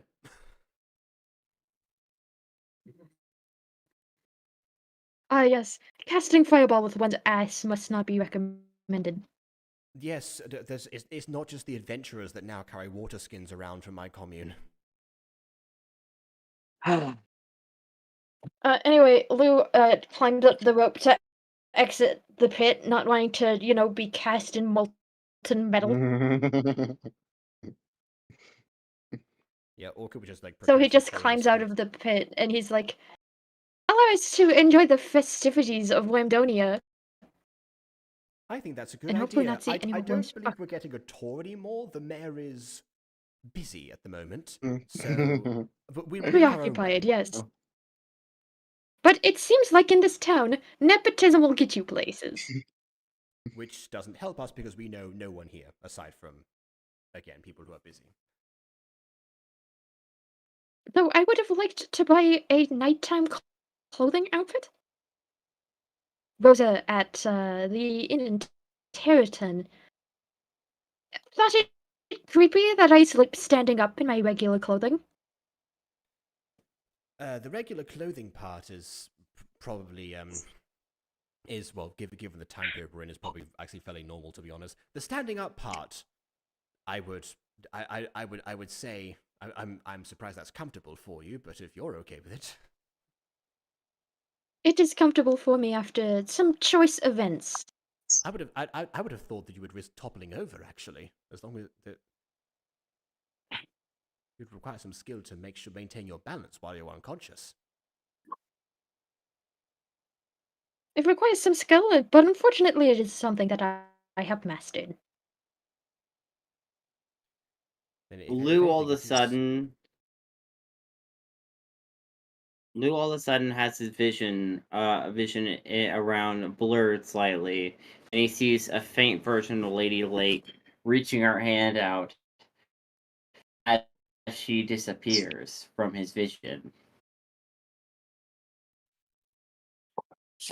And then, of course, one has to We've just sort consider of that the maestros are somewhat elevated. You know, I don't know why I actually have them at this time, but apparently heals were invented much sooner. Sorry, did I lose you? like Lou's eyes just kind of dilate for a second as he sees the Lady of the Lake, and then go back to normal, like he just had some sort of drug trip. It seems like the lady is about. Wait, really? She's here. She's able to leave the lake. Or at least we're close to a piece. We need to find her. Or to the lake itself. This could be. I don't recall seeing one near, as we drove in, but it's worth looking around, I suppose. I suppose too. Like Lou just kind of looks around for a moment. As you look around, you notice there is a nice little stand that looks like it sells a lot of useful stuff in the corner of the. Can the I corner roll booth. any dice? Jeez. Nah, Aiden doesn't believe in dice. You should have learned I this don't by know. now. Aiden doesn't Anyway. believe in dice. There's no die in a tabletop RPG. Anyway, as Lou sees the sand, he walks over. Hello there. It's me. This is oil shop, yes. Oh, okay, got it. I didn't know. I gotta know. I want to try this first. Oh, hello. What are you doing there? What are you doing here? This is my shop right over here. We sell everything you're gonna need. We got that over there. We got this one there. We need anything specific? Why are all of Vin's shopkeepers coded the same? Yeah. I don't know. I feel like say, it. That sounds They familiar. all give the same vibe. Being.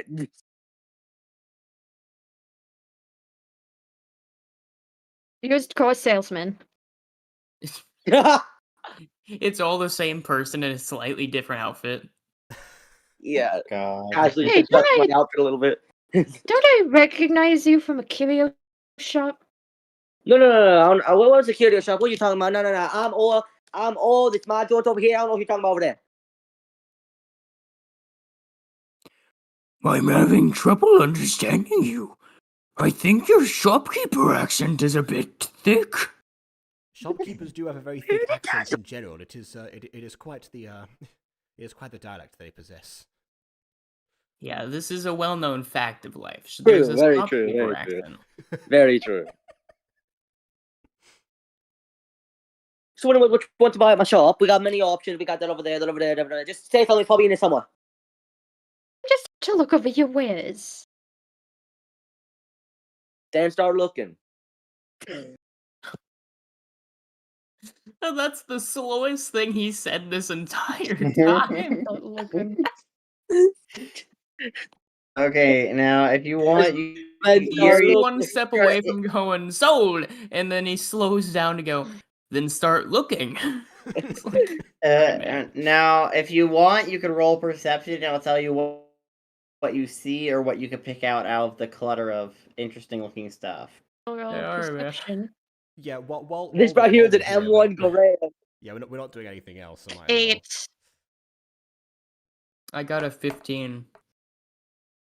9.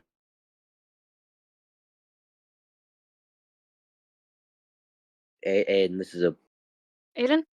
Aiden. Yeah. What'd you get, Ghosty? 8. And then the other 8, two are okay. also here. Everyone's here. Okay. Everyone is here. Okay, Dude. so okay, so I didn't hear Ghosty. Like, I was just waiting on her. Yeah, Anyways, we okay, all so rolled. not Scooby. Orchid and Lou don't really see too much. I mean, they see a few bags lying around. They see maybe a few interesting hats, but Scooby notices maybe some potential maps are God in the damn it, leave it up to corner. Scooby. Also, like a little pocket watch is sitting on a desk, and like some interesting looking folders. In no as well world as when I some- created this stupid character did I think he'd be simultaneously the most useless and useful character in the entire party. That's being challenged right now. Roboto is coming for that title. I welcome the challenge. All right, so whenever you send anything you want, because we got everything over there from here to here. But you need this? roll for the bird. Roll for the bird. Oh, Oh, yeah. very. Okay. I'll roll for the bird. Give me a moment. I have to pull up his character sheet since it is not technically in the camp. Aiden, I mean, my bird, not.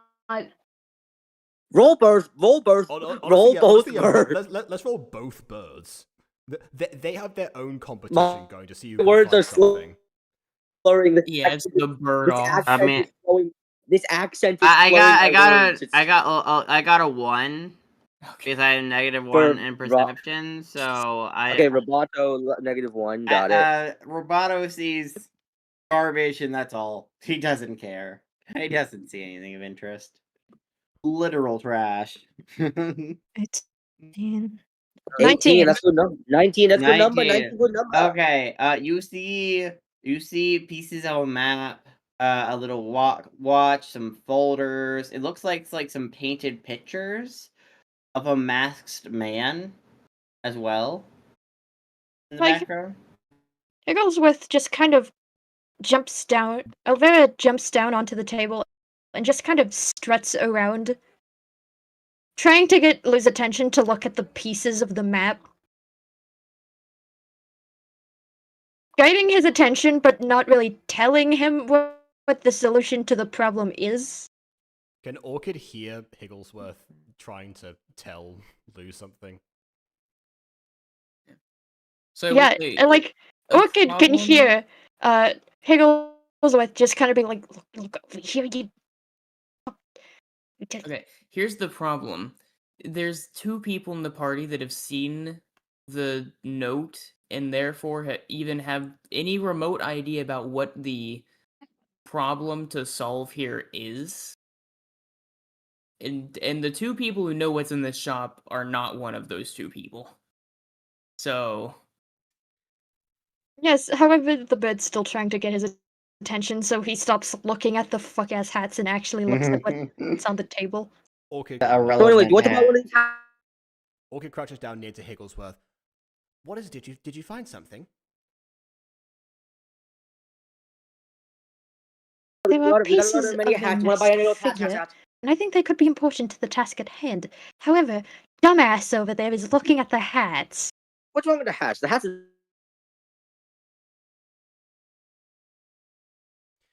Well, first the gem necklace and then the hat. He's after my style, I think. Good. Look, Go buy the good hat over there. I think, Vin, only Orchid can hear what the bird is saying. Sorry, my man. Unless Fair. this I stopped calling the this bird. character is also a druid.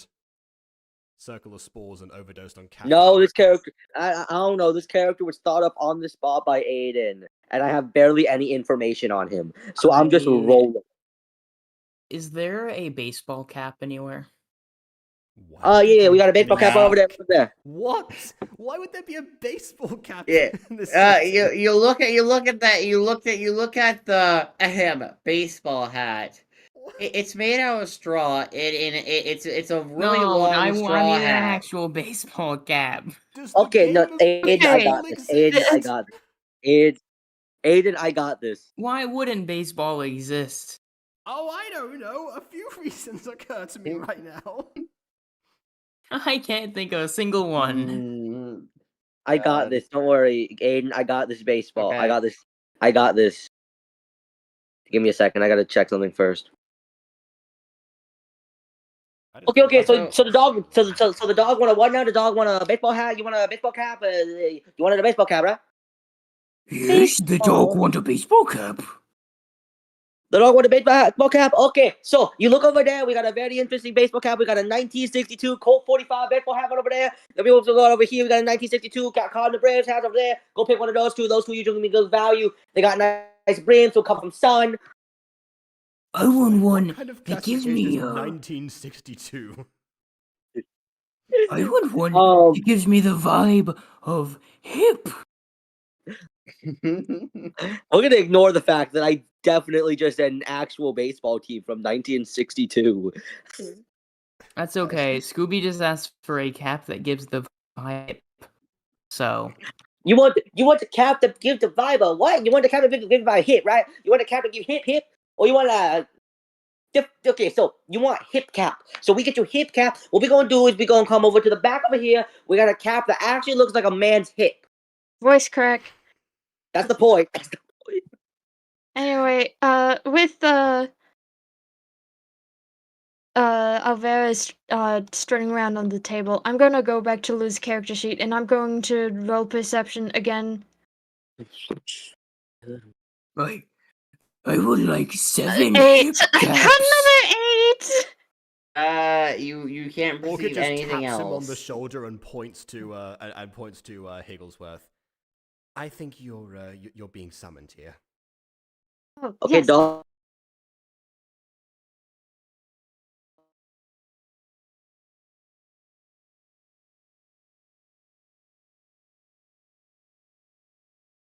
Okay, Dogman, you want Pickles second? wrap. Okay. She doesn't back in know a sec. exactly what it is. She just knows that it looks important. And Orchid can hear her mutter under her breath, "Swear to God, this child wouldn't survive for 2 seconds without me or his mentor." Hey, Aiden. Yeah. Can Oil walk back in and give Scoobert 7 hats made out of actual hip bones? Do it. Yes. Well, okay. So dog person, you wanted hip hats, right? Okay, we got 7 hip hats right here, made out of real hip bone. Excuse me, real what?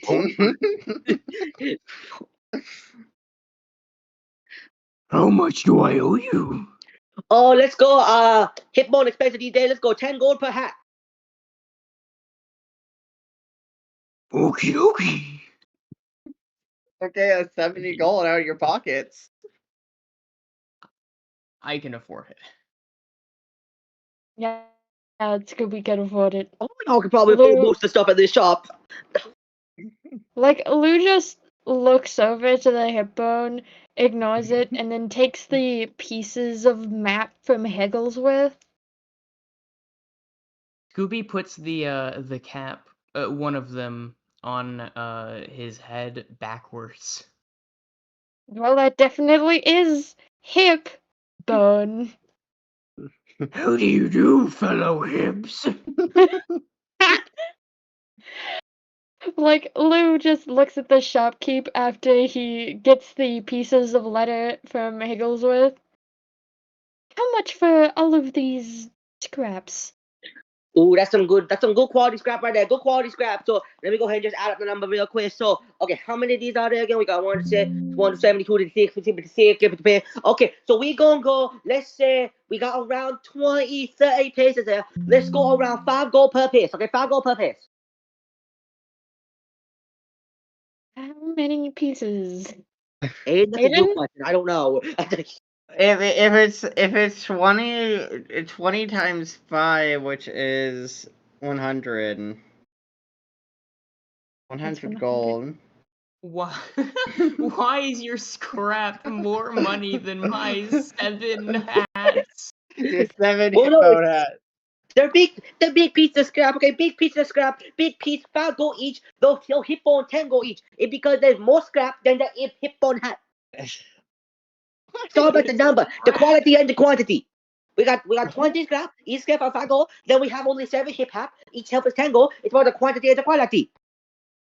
Who just takes a deep breath, not Just having like much. a modern streaming service, quantity over quality. Like, Lou, having a bit of, having a lot of This gold voice and. is going to kill me.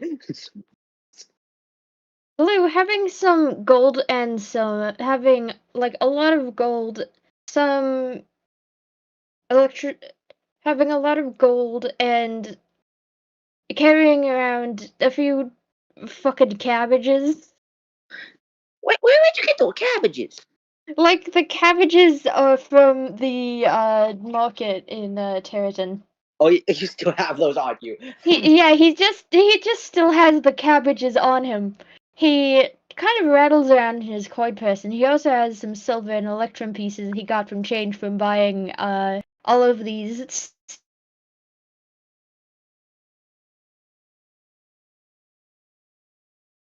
I'm sure the cabbage man is very displeased by the collapse of. Oh, Mr. Man right there, Mr. Twinkball right there. So, I sell you. So I could sell you each piece, 5 gold each, 20 pieces of hungo. Or I give you a whole package. Let's say I cut down price 25%. I give you whole thing, all 20 pieces. You got about more right now. We go 75 gold. Okay, by the way, can I just point out 25 times 5 is 125, not 100. I was going Like, off no, there's 20. 20 I was going I off thought it was 20. I was going off 20. There's 20 yeah. pieces. There's 20 pieces. Oh, okay, then fine. Like I already paid the 100 gold pieces. Oh, I didn't see that. I'm just going to go ahead and break down in real quick. Let me go take that. You go ahead and take your pieces right here. Go take all those. Anybody else want to buy anything else over here? We got everything you might need. Everything over here. Can I buy you some caffeine Lou just suppressors? looks. Some what? Never mind. Did you just say caffeine suppressant? I did. We need it for the shopkeeper. I can barely understand a word he's saying. Exactly. Meanwhile, Lou just is. I don't want the auctioneer voice. Like, he's not eyeing down the hats, but he quickly turns to the shopkeeper and says, "Do you have any pieces of armor?" What kind of army? We got chest piece, we got legging, we got boo, we got hat. What kind of army you want? You got boo? I'm saying he's got. I think he says he means he got boots. I said boots. It's just at the speed I'm talking, letters begin to just disappear. In boobs up here. I thought. Yeah, I'm with BB. Yeah, I thought you said you had boots. I said boots. It's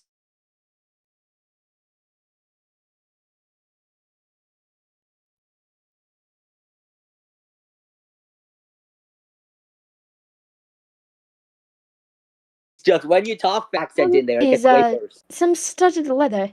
Do you have anything Ooh, of studded leather, no good, no good. better? Okay, let me go into the back real quick. I'm gonna get you something red, alright? Something what? I'm already walking to the back. Lou is regretting his decision to see if he can buy armor here. He just hasn't seen any other armor shops in any of the other towns they've been to, so he's kind of desperate to get some better gear going. Yeah, I am I guess sterling for all the silver. topic is I guess, yeah, is there anything in the shop that looks like it would be like an old like maybe it's pawned off and it's like gives the vibe of either Satan or Mystery? You have to roll perception for that, Okay. or religion. Oh, actually, Whatever. What would be perception or religion with that? um, I think religion. yeah, I don't know, because I'm looking for an item, but the item is maybe related. perception to find the item, religion to check if you know what it is. Oh yeah, find the item and then religion to see if we know which one it belongs to. Yeah. Yeah. Roll yield perception. Okay, so I got a 16 for perception. You do notice a little statue that is in the image of Satan. Okay. At least you presume it to be Satan. I meant Religion. So I mainly meant armor, but we'll see how this goes. Statue. I got Statue. an You 18. see Hades' helmet of darkness. What did you get? 18? I got an 18. You notice this little statue replica. The statue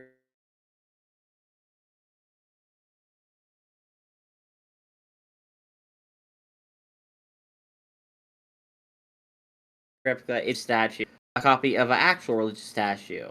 But in a horrible way.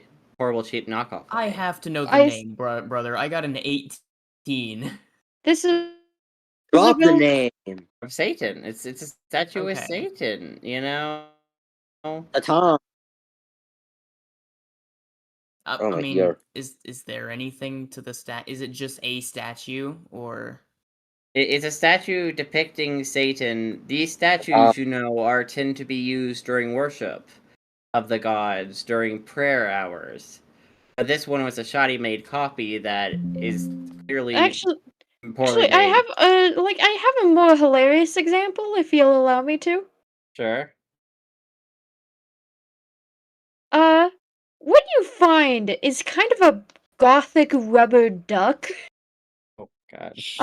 Emblazoned in it is kind of a pentagram, and on its forehead is the mark of the devil.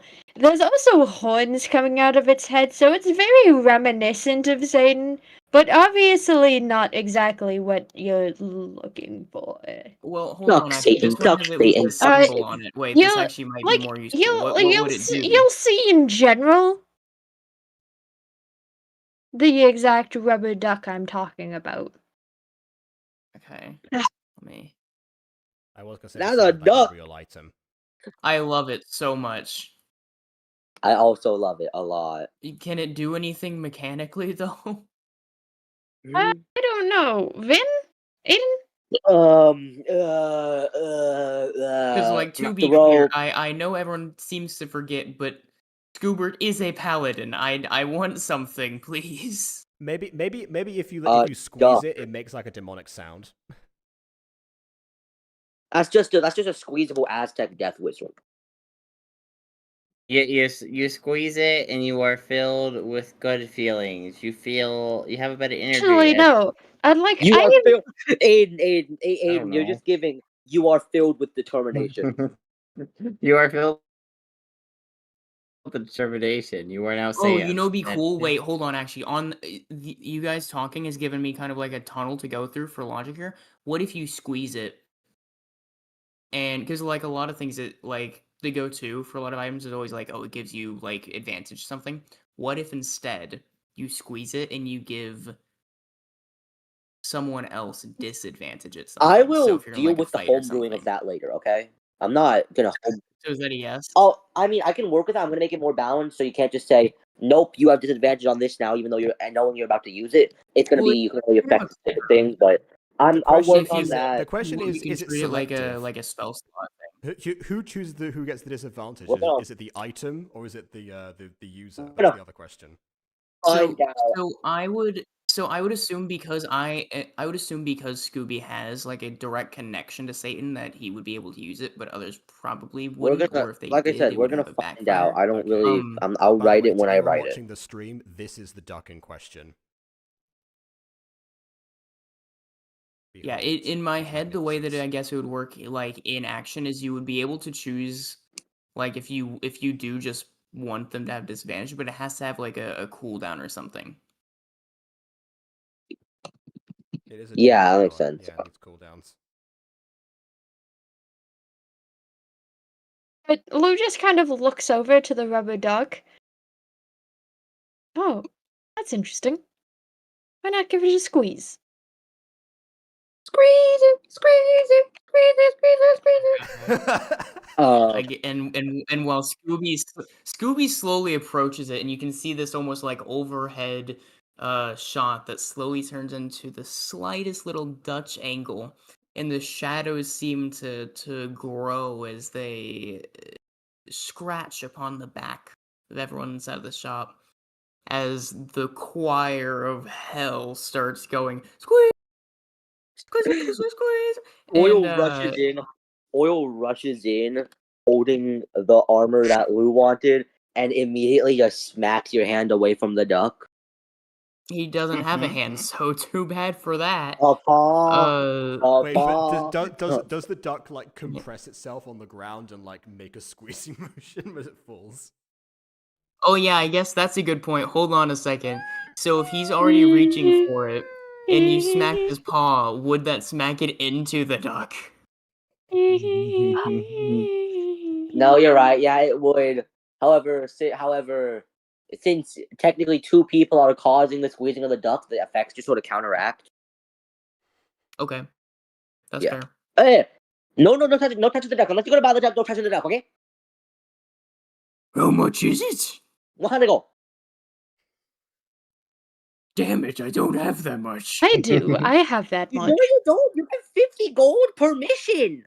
Oh, well, he wasn't paid in full for one of our missions because he attacked a pregnant woman and a child, so... Wait, how do you know that? No, I'm saying that out of character. Oh, well, that's why... Oh, well, no, yeah, my pay was cut compared to others. Lou just... Because I did attack a pregnant And also, I woman, know it so because Greg Scooby briefed only us got all some at of the his end, pay for and that that's when one. Orchid found out. My thought is that like there's been like 7 episodes and each has given you 50 gold. About Scooby wasn't there for 2 of them, so they'd have 250 gold. Yeah, and then there's the one that he was there and it was cut a little bit. So. Yeah, so about 205 gold, and you've spent what? Well, I don't think were they paid for the first mission, like the pilot? Were they actually I paid wasn't there for like for getting that. some? No, they weren't. No, They I weren't. don't No, remember. they weren't paid for the pilot. Okay, so Yeah, and I just burnt 70, so I have 63 gold left. yeah. Dang, Anyway, how... Like, look at the armor. Vin? Aiden? Okay. So you want the armor, right? Okay, so I got this chest piece right here. So what they do, this is magical chest piece made from Evan chain. Okay, it's made from Evan chain, right? Right here, so it's gonna be very lightweight, very flexible. You know what? I'm gonna shake it right here. It's gonna move around really nicely. That's the properties of Evan chain right there. Very flexible. You're very strong. It's the creativity there right there. I'm gonna let you try to figure out what that means. Oh my I'm god! trying to I just figure out realized what I Scooby, just said. I completely forgot about the crown. Scooby's wearing the crown and the cap. That's chainmail armor. Is chainmail better than studded leather? Hold Yes. up, I just realized that I'm Minecraft reactive does, yes. using a thing I shouldn't be. I'm using the wrong reactive guy, so give me a sec. Oh, well...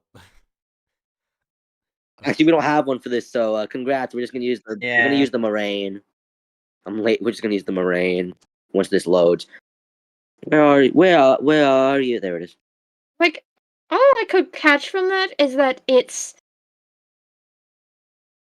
heavy armor, but it also has some sort of magical property, or that the magical property of the chainmail is that it makes noise when you're walking around wearing it. That's just every If you buy it, I will. If you buy it, I will, in my normal voice, tell you what it is and what it does. If you don't buy it, you're never gonna find out. How much is it? This is a crazy gamble, but all right. We sold this one for 50 gold. 50 gold. Okay, if I buy this, I will also have enough for Scoopit's rubber duck. I will buy it off you. Okay, And okay, then okay, I here we will go. sell you my studded leather. Oh, studded leather. Okay, how many pieces of studded leather you have? Your chest plate, you got legging, you got boot, you got head plate. What you got? If it's the starter set, then it's probably the full set. Full set. Yeah, it's the full set. Ooh, good. All right, let me check quality real quick. Oh, good quality, not too much rip. Good quality, good quality. I said, Cheppy and Boo, we gonna go. Cheppy, Boo, 25 gold each. I'm gonna go 20 gold for the boots and the happy. So that means I give you 90 gold. So actually, you don't pay me anything. I just give you 40 gold right now. Okay? Okay.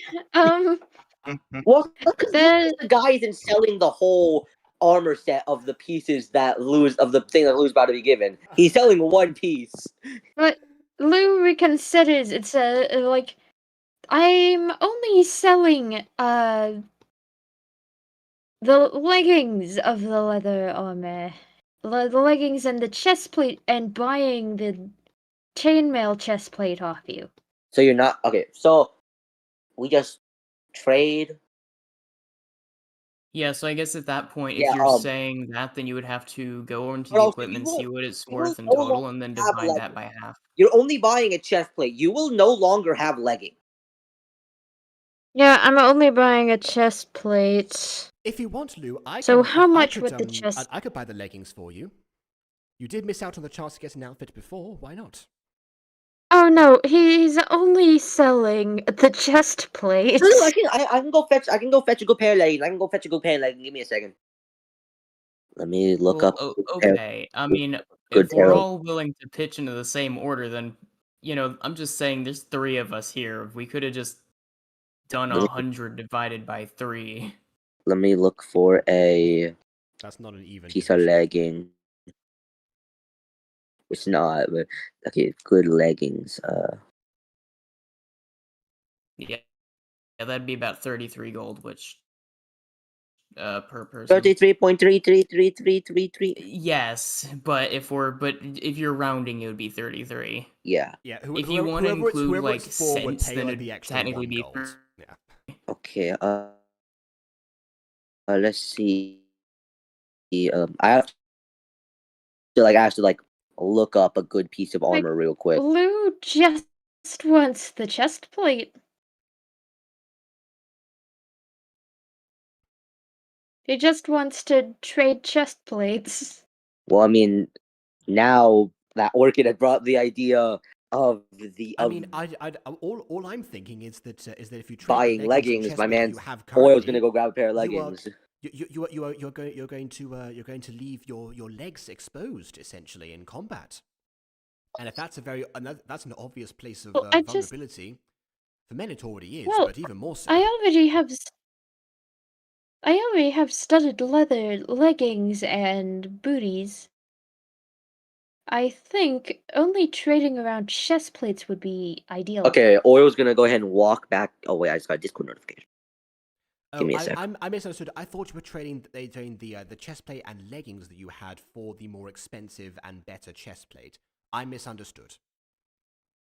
I was considering it, but I do still have quite a bit of gold left, not only from the time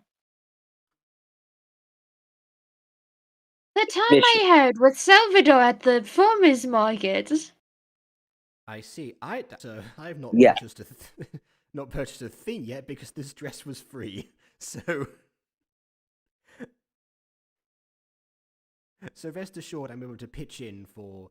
Actually, you know what? You go ahead and complete the transaction. I shall purchase the duck for Scoobert. Yes, Scoobert does not have enough for duck. Then Okay. So we can always. Okay, Oil's gonna go ahead and walk back in with the pair of leggings because he did not hear any of this conversation.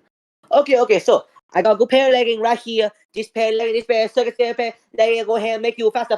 So this pair of leggings, I can go ahead and throw in with the chest plate. If you go ahead, let's say you sell me both your legging and chest plate, I give you this new set right here. Okay. Okay.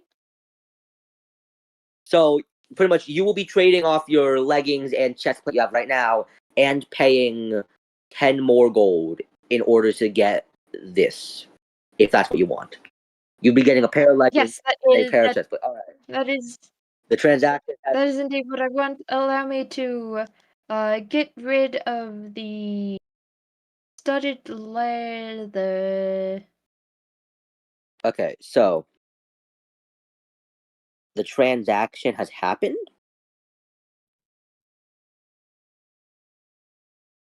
and I will be telling you each piece of armor I just gave you. I may have made a mistake giving you this stuff, but it's okay. For a character that you didn't know you'd be playing today. You can just give me a chainmail shirt. Yeah. No, he knew. I He knew. knew I yesterday. barely knew the guy. So, congratulations, as your chest plate is made out of elven chain. You have an elven chain plus chest plate, which Is changes. that good or bad? It changes the DC. That's That's great. That's better that's than regular. chain, I think. Because you also you're getting a +1 bonus to AC while wearing this armor, meaning you have a DC 14 plus Dex mod max of 2 armor now. However, then there's the pants, which are serpent scale pants, which take away the maximum from the Dex mod. So you add your entire Dex mod instead of just adding the max +2. 710. So you Ghost, you following this? Ghosty, what's your Dex mod? 16.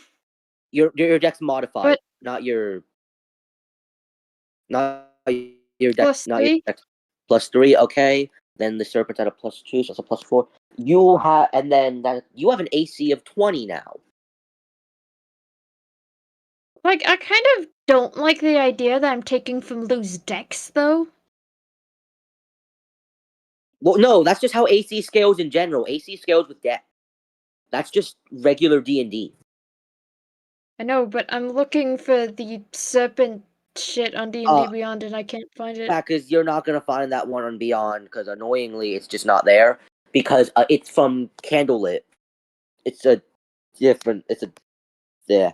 You're not gonna find it. So I'd say. No, but I would prefer we work with the stuff on D&D Beyond if you could. Okay, let me get something else real quick. Give me a It second. would be You a Give me a little second. more provided a bunch concise. of, Give me a bunch of- second. You mean don't we provide a bunch of homebrew spells and then spend a couple of days writing them in and trying to work out like what things to actually say where? You're not a fan of that idea? Give me a second. No, I'm not a fan of that. You know, we'll just do scale mail leggings +2 bonus to your AC instead. So you'd still have a AC and elven chain chest plate. Does that make sense? Yeah, that works. Can you find the? That makes Did you find the scale mail? Yeah, I found the scale mail, but it doesn't Well, it says specify coat and leggings. We're just gonna leggings. say you can technically wear the coat over the elven chain, so elven chain can be worn between clothing. Like that's stated in elven chain. You can wear it between clothing because of how light and flexible it is. So that means you have a AC 14 plus Dex mod, and then you get another extra +2 to your AC. I'll be back in a second. Okay, well once Like, the vendor Lou returns, just I shall purchase Dark. well, Dwarf. upon seeing the elven chain, his eyes widen. This is Also very lightweight, so you will still feel a lot of you will still be able to move perfectly fine. it says medium armor. However, the scale mail will remove his dex. Some dex. Yeah, alright. It gives him disadvantage on stealth. Well, that's just leggings that's just most leggings in general. Yes. Yeah, that's why serpent scale is usually better because it doesn't give you that disadvantage. Well, Lou isn't going to be sticking around anytime soon, so I think we'll be fine. So how you feel about your new armor, Mister? Is it good armor, bad armor? What you think? Put on it. Good. And he pays the 10 gold. Thank you. Oil's just gonna casually put a 50 gold price tag on the studded leather armor. All right. Well, in this case, Scuba, you mentioned the idea of mixed contributions. If you would like, I could pay 75, and you can pay 25 for the duck. If you'd be more amenable to that.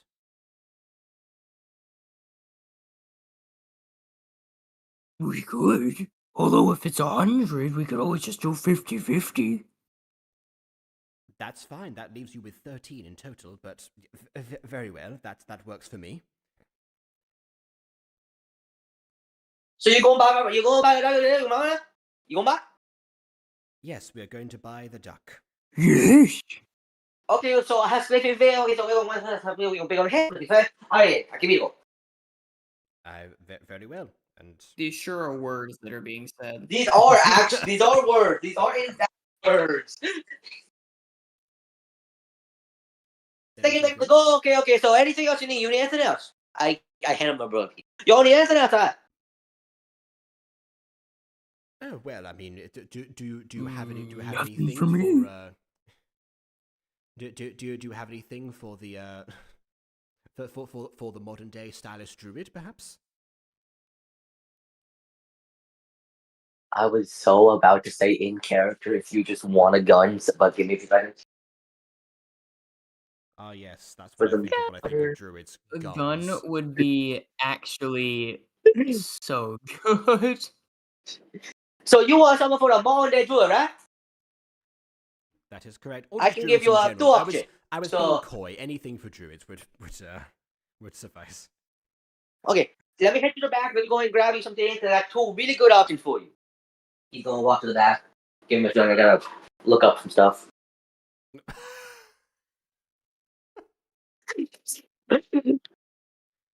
This feels like the time that I asked. God, if there the was first I time asked we for ever buy food. anything from any shop in this campaign, and we walk out with 7 caps made of hip bones, A bunch of shredded paper. a Satan duck, and a Satan. gun. Oh no! Okay. I think you might have missed a few adventures here because, like, I've bought several things from different shops. I bought a block of frozen cream from a shop one time, and also By the way, also the pieces that you have, they're like the fragments that you have look like to be assembled. Would you like to assemble them?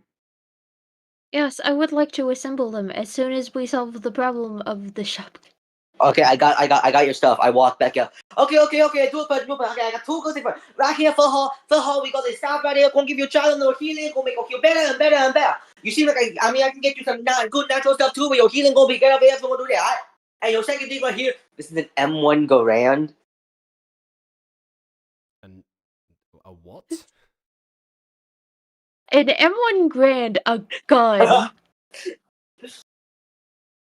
What? Get it, What is please. the thing? That'd be so funny. I almost want to do the thing from like Trail to Oregon, where I just pick up the gun, shake it, and hold it to myself. But I'm not gonna do that.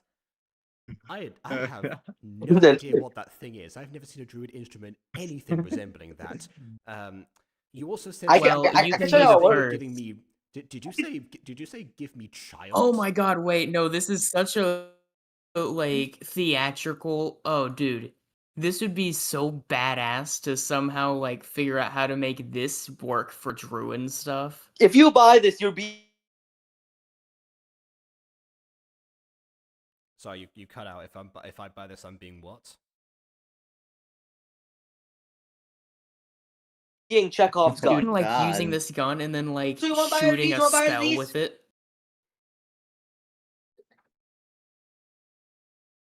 I sent pictures of the gun in HQ chat, by the way, in case you wanted to get Okay, so a that here right here, over here, this is gonna be 75 gold. This one over here, this M1 Garand. Right over here, this is gonna be 105 gold. Okay, what? I What like how M1 Grand is the only thing you say slow and concise. It's funny. I talk to the fellas, go M1 Garand. Okay, I am sorry, but I have no idea what this thing is. I wouldn't even know where to begin. Unless you give me some. I can show you. I can show you how the M1 go right now. I can show you how it works right now. Okay, I can do a Vin. live demonstration. Hey Vin, can I ask a question? Sure. Due to Lou's military Yes. affiliation, would he know what the gun is? If I He remember, would know what the gun is. He would also know that these shopkeepers that is selling it at the actual like normal price. This is the normal pricing for the M1 Garand, 105 gold. Okay, so what I'm gonna do right here, I'm gonna take this little bullet right here. We're gonna put it inside the gun, and we just gonna we're gonna okay. So now look at that target dummy right over there. So what you're gonna see is that target dummy is just going to he fires the gun and the dummy just goes flying. You should get it. Orchid looks terrified. Just an M1 Garand. That's God. that seems barbaric. I don't. Why is that even a druid weapon? It would help in a fight. Man, think about Druid. Druid ain't the best for doing damage, so you need to do more damage. What better than damage than an M1 Garand? Druids are the best for doing damage. I don't think I've. I said they're not. I said they're not the best. I was going to say I don't think I've inflicted much damage at all throughout the course of my that's entire. why you're being offered this. Well, gun. you did emotional damage accidentally. Well, I suppose that counts. I'm still waiting to have Vin to homebrew emotional damage. Like Lou just looks Lou just leans over to Orchid and says, "Well, this gun is what you would call a powder keg. This is a gunpowder operated device. You load your ammo in and then pull the trigger. It is designed for max damage, and these things are usually deployed on battlefields. However, I'm not sure how one ended up in your care." He looks to the shopkeeper. I bought it from a guy. He sold it to me for like it was like 50 gold. He sold it real cheap for some reason. I don't know. What do you look like? What do you look like? Give me a sec. But There's probably a reason that was sold so cheaply. But I alright. will say it was sold to you. It is being sold to us for market price, but it was sold to him, sufficiently less than one would charge. I mean, then again, the guy just seemed like he wanted to get rid of it. What was it? Orange hair, weird smile, like very cloaky, had like these really circular glasses. It was it. Well, okay, here. If the market price is always this, but then you sold it for 50, can you maybe just like higher than 50 but lower than market? He bought it for 50 and now he's selling it for market price. I mean, like Lou looks over and just says, "Did you just say orange hair?" Weird smile, takes off his glasses and shows them to the shopkeeper. he did all the time. He was weird. He seemed like he wanted to get rid of the gun, but so we bought the gun. I made sure to clean the gun, got rid of all the weird cursed magic on it. It's perfectly fine now. Perfectly Cursed magic. Oh, okay. Yes. That explains the low price. No. Like I want to get rid of this thing at this point. You know, So it's you- alarming that the two people who had this gun really want it gone. Like 75. Want Lou. it gone, like because it was like probably cursed. Right? He seemed like he wanted to get rid of it as like a get rid of the evidence kind of thing. I just want to get rid of it. This is probably cursed, and I don't want to touch it. Like Lou, Well, you who didn't shoot knows? it. You didn't shoot Lou it. has a feeling of who the previous owner of this gun was. Looks to Scooby and looks to Orchid. What do you say? Would you like to take it? Take it. He starts nodding his head. Take it. I you two Okay, seem keen on I'm- it. One of you should have it. I don't know. Cause I already got a weapon. Or something. Well, Like- I have 2 weapons as well. I have Lou my just- staff, and I have a sickle. Okay, Lou just Yeah, but this one Well, will just- actually inflict damage. kind of buys it and Just like- says, You have the money for this? I Dang. know who the previous owner of this gun was, and I might explain at a later date why I'm so eager to purchase it. Okay. Oh. Like, he's saying that to Orchid and Scooby below his breath, so the shopkeeper shouldn't be able to hear it. Oh, I thought you were saying that to me. No. That no. is unless the shopkeeper wants to roll to be able to hear the No, I private don't care. conversation. You don't care? Okay. You don't need to hear. So, Lou is going to buy the Mhm. gun.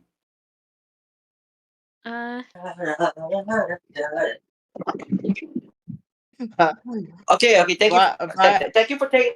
By the way, I love how he says he's scared scared to touch it, and yet he literally just gave a demonstration of how to use it to Orchid and the crew. I'm scared. Because you gotta give I'm a scared reason to sell touch it, it, you but know? also Aiden, Well, I guess- you gotta I guess prove the why. law is the last times he's ever gonna touch it. So what's the difference? See, Ghosty, So- Ghosty, I'm glad you picked up on what I was doing. That How was much would it cost for ammo? Does it not come with? Oh, the oil just walks to the back of the shop, grabs like a giant box, and just like slowly walks over. And I'm like, "So how much you want? How much of you want? How much? You want just a whole box? Tell me. I'm not selling any more Garands, and this is like specifically Garand only ammo. You want to just take the whole thing? I don't really. Can we I don't really share care. that with us? I'm not sure if we're able to. Where do we put that? You want a bud? Not the one of that short. That blue. That flying one right there could probably carry it. Point Which over one? to There are 2 Roberto. of them. Could probably carry this one. It's just like 1,000 pounds. Like, this is where Alvera Higglesworth just kind of puffs out her feathers, and Orchid can hear her say, I can carry that better than this lout. Ha! What do you say, Roberto? Would you want to carry a box of ammo for I don't know how long, because we're not actively expecting any fights anytime soon? Alvera, Y'all are really gonna I need a don't know bag of why. holding. Y'all We get are into a really fight gonna need a almost bag of every holding for the party mission. eventually. like, Alvera takes the gun from Lou, and then the box of ammo, kind of like she's practiced in that she's carried it before. Yeah. So for the bird, it's extremely light to carry. Give it to Orchid. Lou, give it to Orchid. Come on. you want to give her a Shove it in. shotgun? Shove it into her hands.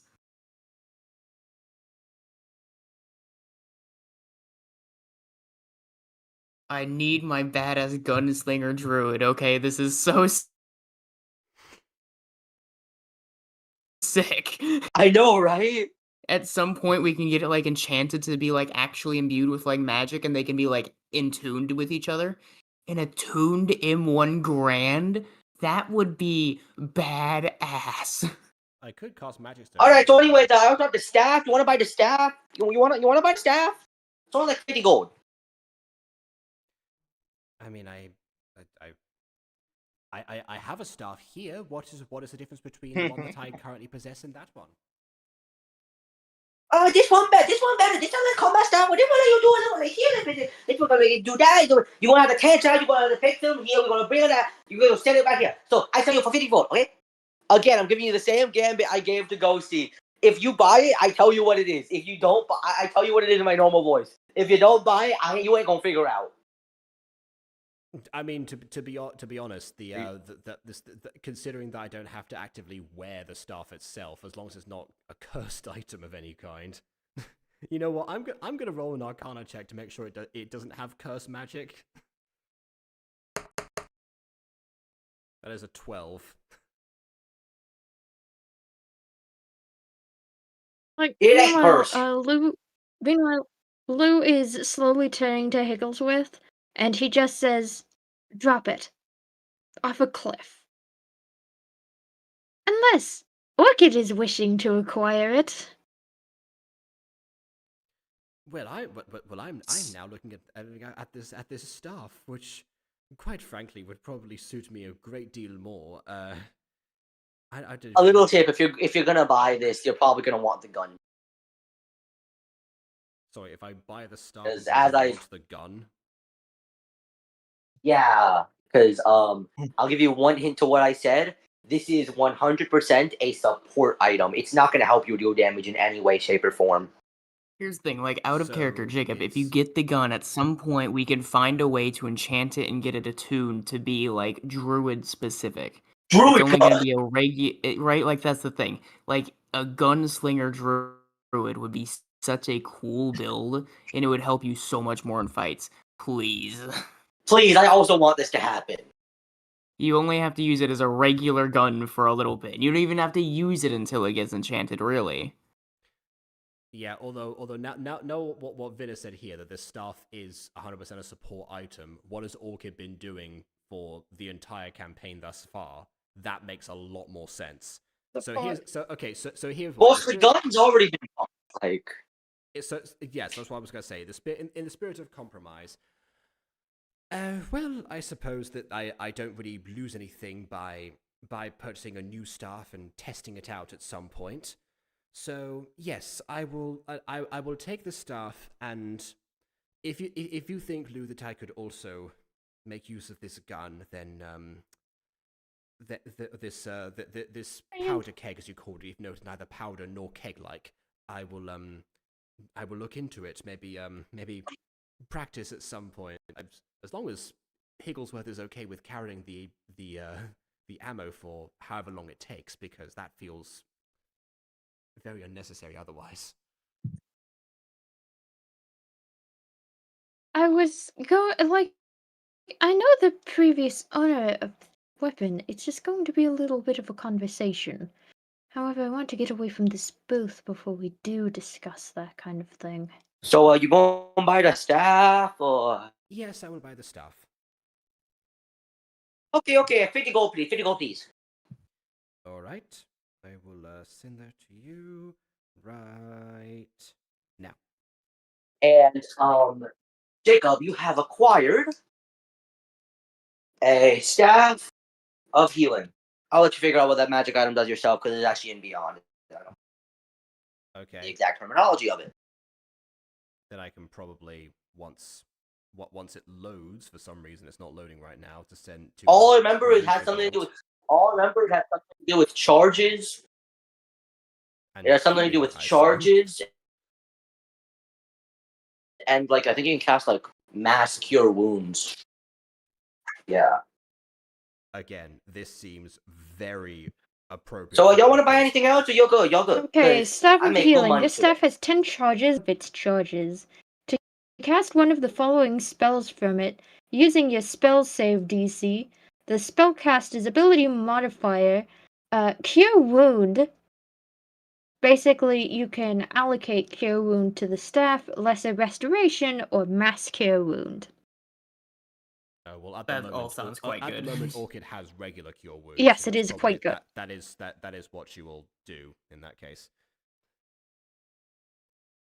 Yeah, I mean, regular cure wounds is fine, but this is mass cure wounds.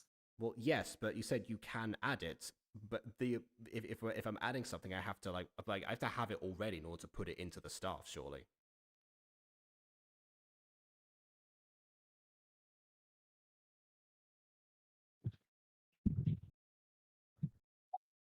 Meanwhile, Higglesworth just looks to Lou, who looks nervous, standing right next to the gun, knowing Orchid and Scooby. Rubber duck, Oh, I mean, Scooby already got the rubber duck, so. Yeah. Oh, Yeah, they already bought the dog. So you two also go for the day, or? Yes. And green woman, what about you? Oh, green and pink woman, what about you? Green woman. Crazy. I am very happy with this. like Lou just chimes in. I think Orchid would look pretty in teal. That wasn't what we were asking, but Alright, so make a note of it. I assume all the party members leave. I'm gonna start making dinner while you guys discuss stuff. Yes. Call me crazy, but Orchid and Orange? Actually, Orchid in autumnal colors wouldn't look too bad. Why don't we Okay, get Orchid in the actual colored Orchid? Okay, look. I'm just gonna say this right now. Like, the more outfits the Orchid gets, like the more colors I test on her. So that may happen eventually if we keep going to more fashion shops. Yeah. Anyways, the party walks out into a little clearing where they could talk and reconvene away from people. Blue takes out a breath he didn't know he was holding, and looks over to Elvira. Elvira holding the gun and ammo. Can I wait? Vin's gone. I can't roll. You need something what? I need to roll Arcana to see what this gun is cursed with. Go ahead. I thought Jacob was gonna do that. Did he not do that? I also thought that the 15. curse magic was removed. You rolled on the staff. Anyways, so Ghosty, as you can tell, the cursed magic was semi-removed, but not fully. This is cursed with recoil exponential. The more times this gun is fired, the more recoil the user takes. Scaling exponential. Oh, that makes sense. Yeah. Orchid has no idea what I'm recoil gonna is. go The back. first time Yes. she's firing this thing, she's flying anyway. Blue Oh just yeah, I guess Orchid's not even gonna know anything's wrong with it, really. Blue just takes a deep breath, knowing of his brother's tricks. Well, he definitely wanted to get rid of this thing, all right. I am less and less convinced to take that thing off your hands. I don't think you should take it off my hands. Wait, no, what? We were so close. No, we Oh, weren't. I We think aren't you enchanted could yet. if we. I think we could. I will hand it over to you. I think I will hand it over to you as soon as we figure out how to remove the curse that's on it. That feels like a Cora conversation. Yes, of course. We'll have to take it to town, and since we don't know how long we're going to be here, then I highly recommend dropping it off in a secure location. Or, considering who last owned this gun, I can have it dropped from a high place and broken.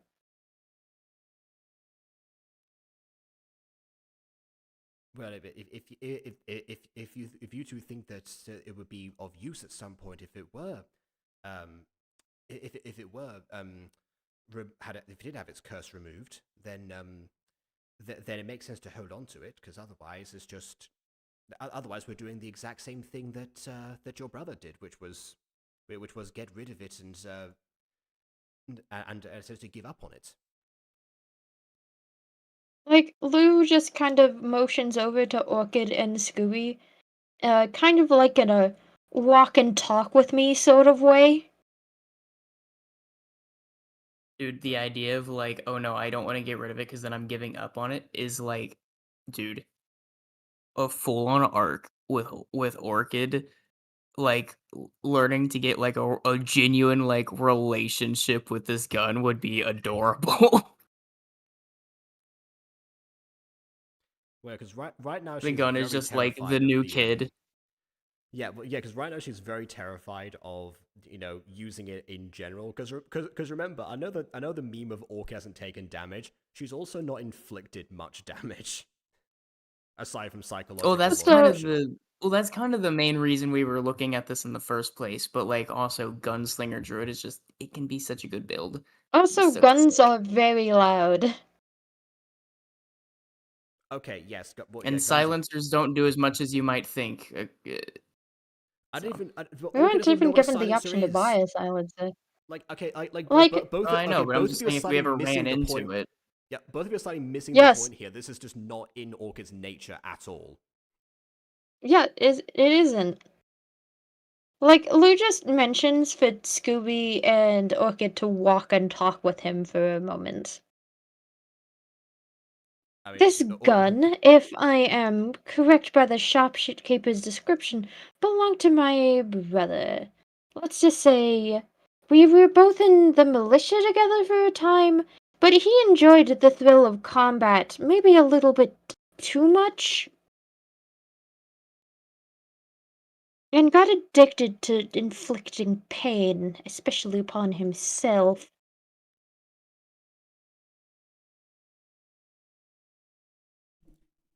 And this is a weapon that he would have naturally used to inflict pain on others or to send them flying. Maybe even to himself. Like, Yes. would he have used it on himself? I don't know if he would have survived that. Considering He wouldn't use it on himself, but I do imagine he would pass this weapon off to an unsuspecting person to be sold, only for a complete stranger to be harmed by its effects. You see, every time this gun is cursed so that every time it fires, the bounce back gets worse and worse. Bounce back? It's called recoil. It will force you backwards with the force of the gun's fire.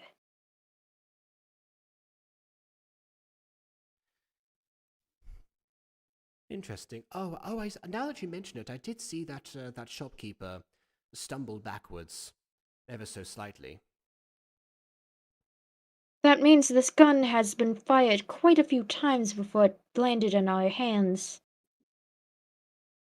The shopkeeper's lucky he hadn't lost a shoulder.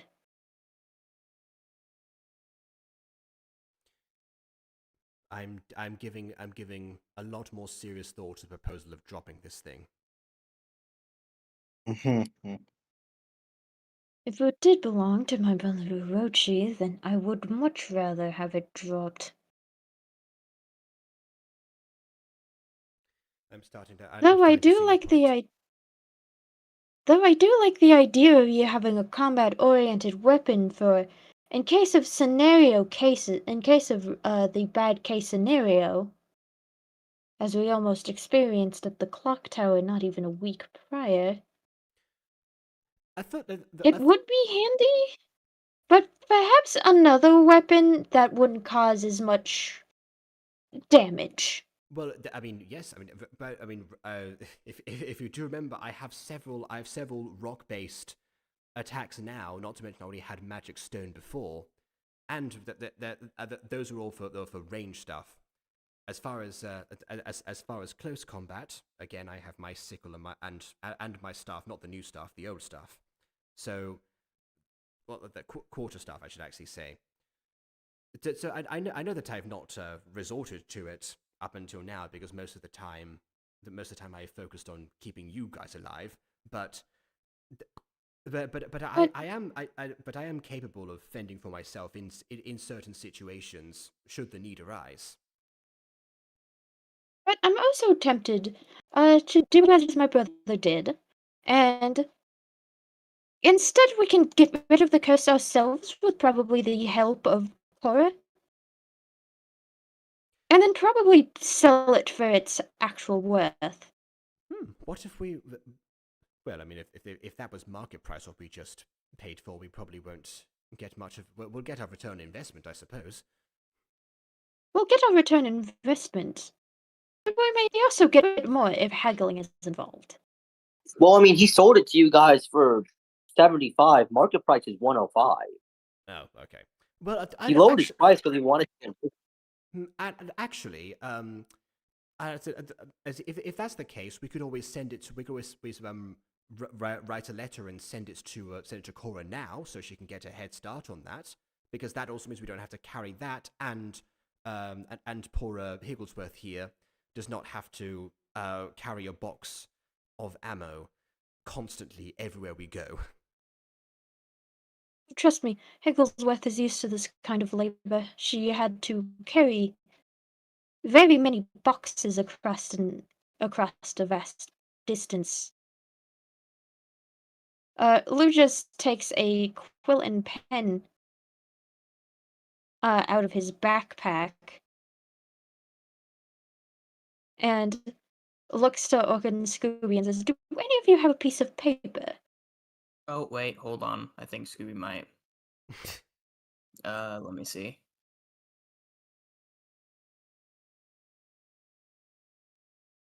Yeah, I know that Orchid absolutely doesn't. Ironic enough, Fred had scribe supply, so she would, but... Oh well.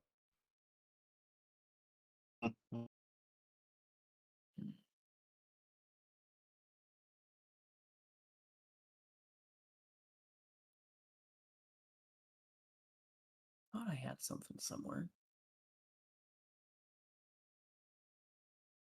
Oh, yep, here it is. Okay. Utilize, add a design to a leather item, DC 10. And then craft. Okay, so I can craft parchment. All right. Okay, You could use it out of the remaining. You could craft some parchment out of the remaining racist worm skin.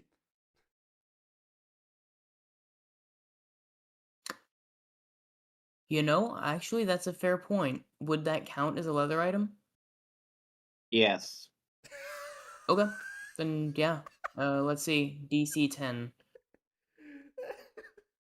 Oh my goodness. Aiden has become the cool cousin DM that Vin was at the start for us. At the start, slight shade there. All right. Let's see.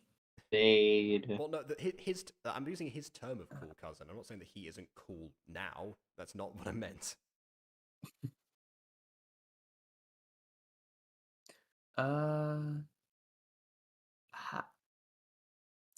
I'm blanking. What does DC 10 mean? It means that It means you need to roll a flat d20 and get over a 10 in order to craft the item. Oh, okay, easy peasy.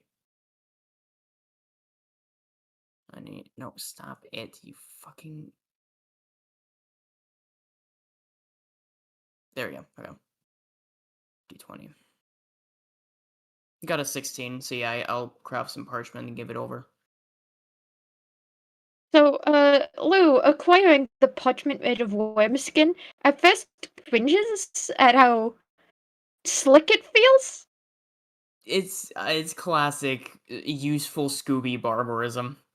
Useful Scooby barbarism. And Lou writes, that, like, a letter, it doesn't exactly, like, you guys can't exactly see what it says without rolling, of course, to view the contents of the letter. But he attaches it to the package.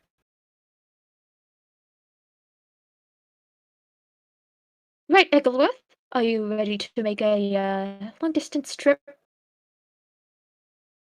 And Higglesworth just lands for a second in order to, like, get her bearings. And just kind of lifts the gun and ammo in tow. Wow, what does Roberto think of this?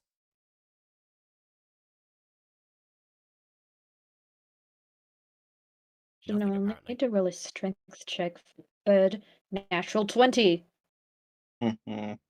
Very strong bird. Actually, it's natural 20 plus 2. Because I think... Very strong bird. But Higglesworth lifts the package and gun in tow, and then flies off. To Salvador I go. Please, Master Rosgoth, please don't get yourself into too much trouble while I'm gone. I've always seen the likes of your party, and only one of them seems to be of sound mind. Don't worry, we'll keep him alive. We've done it before. I have, at least. Oh, I trust you with that. Please, do not fuck up. Noted. Only Scooby kills him again. Safe travels. And Higglesworth just takes off into the distance. Meanwhile, the other bird in the party just watches this feat of strength from a ladybird half his size. I want to Because be that strong. because she's Oh. she's something called a high point raven. She's high? No. Yes, all the No, time. high point Yeah, raven she's high means right now. she was. High point ravens are ravens specifically bred for this kind of travel, born in mountain peaks.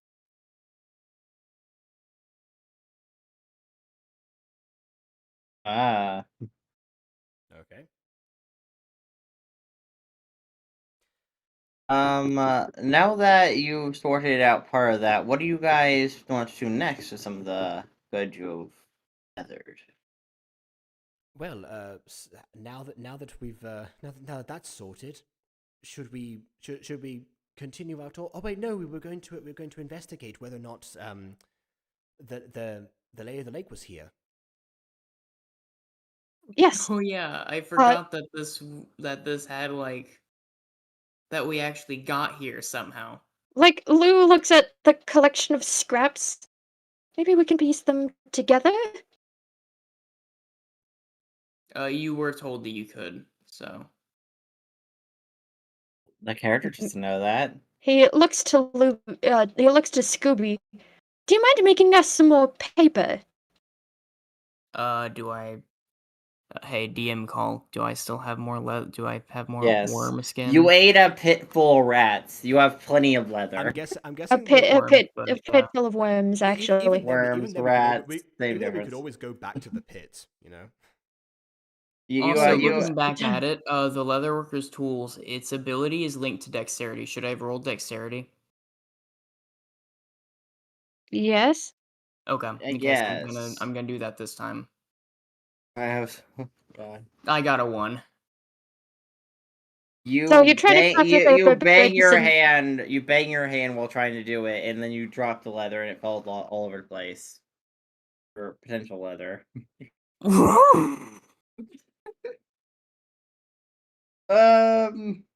Perhaps we should. Well, that we should didn't work. simply trace something on the ground if you need to have a diagram of some kind. Yes. Yeah, that's gonna be the closest bet we got. Lou starts trying to piece together like the map from the various torn parts.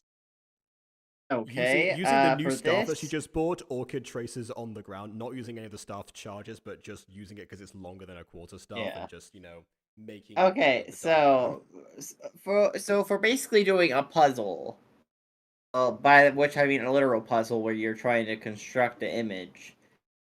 What do you think you'd roll? I think performance or perception. What do you Well, think? okay, hold on. Neither of those sound quite right, but I need to see. The answer is investigation. For a puzzle? I mean, okay. Yeah, I like mean, I guess. we like think of it this way, Aiden. We're putting together a puzzle. If you're looking through a lot of puzzle pieces, what is that? What are you doing? Okay, I need everybody working on the puzzle to roll investigation.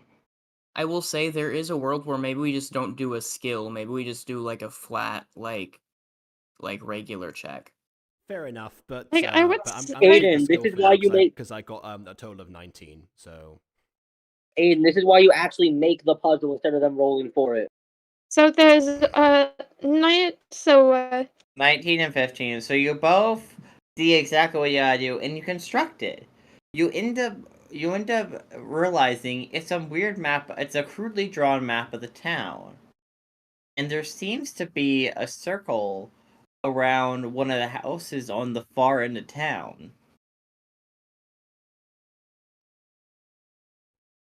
I think I remember that street, or where it roughly corresponds to, assuming that we are here, and Orchid draws an X near the spot where they are.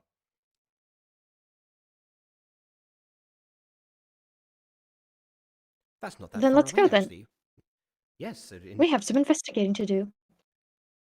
We certainly Just do. then, a young boy ends up running. A young teenage boy ends up running into you.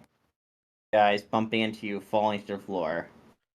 Oh, my Lou will apologies. try his best to catch the boy. Do I need to roll dex for that? Yeah, dexterity.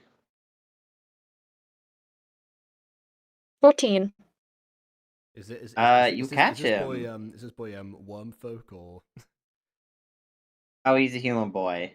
Oh, okay. Vin was supposed to play him, but I don't know if Vin's here or not right now. I still have you as a worm, so I was just checking. Okay, I'll just take you off the screen. I'll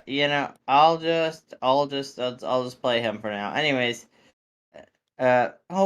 sorry, Mister. I was just, he seems kind of awkward and shy. Can I roll insight Sure. to see what this boy was up to? Yeah, because last time we had a random child approach us, we Okay. got mugged. So 7 and 6. This is a wacky campaign, I'll tell you what. Okay, Well, so 7. you can't really get much insight for him. He seems like a nice enough shy kid. Where you going, little fella? This might be one of the few things that, like, if you were to, like, if someone were to recommend the series to you, and it's like, oh, can I just jump in because it's an anthology or whatever? This might be the only thing where you're like, no, you have to start in episode 1, not because the plot is confusing. You could understand the plot, but because you won't understand any words they're saying. we make so many callbacks that yeah, absolutely. Like, the plot is pretty self-isolated, but what do you mean last time we went somewhere got robbed by a small child? What You can't just casually listen to that and be like, oh yeah, okay. What do you mean you ate a racist 4 episodes ago? Yeah, it's kind of the plot calling the kettle black, baby. Oh, that's okay. I'm well aware that I killed a Scooby in one shot for a bit, to then rise up, climb up some metal, and then fart out a fireball, alright? With the power of Satan after going through 8 hells. I don't think Scooby could be killed at this point. I think Scooby's like invincible. No, he was killed. If we hadn't discovered him, he would have died. He would have just decomposed there. He did die. Yeah, like he just was dead. If anything, Scooby's gonna be like his own downfall at some point. Like remember, sure. Every time we leave him alone, something bad happens. At some point, we're just gonna have a point where like the damage is irreversible. Eventually, probably. Anyways, he takes a look. The teenager takes a look at the map. What's that? It's the town we're in right now. Why did you have a ripped up map? I'm not sure. We do this on the ground. How do we do that?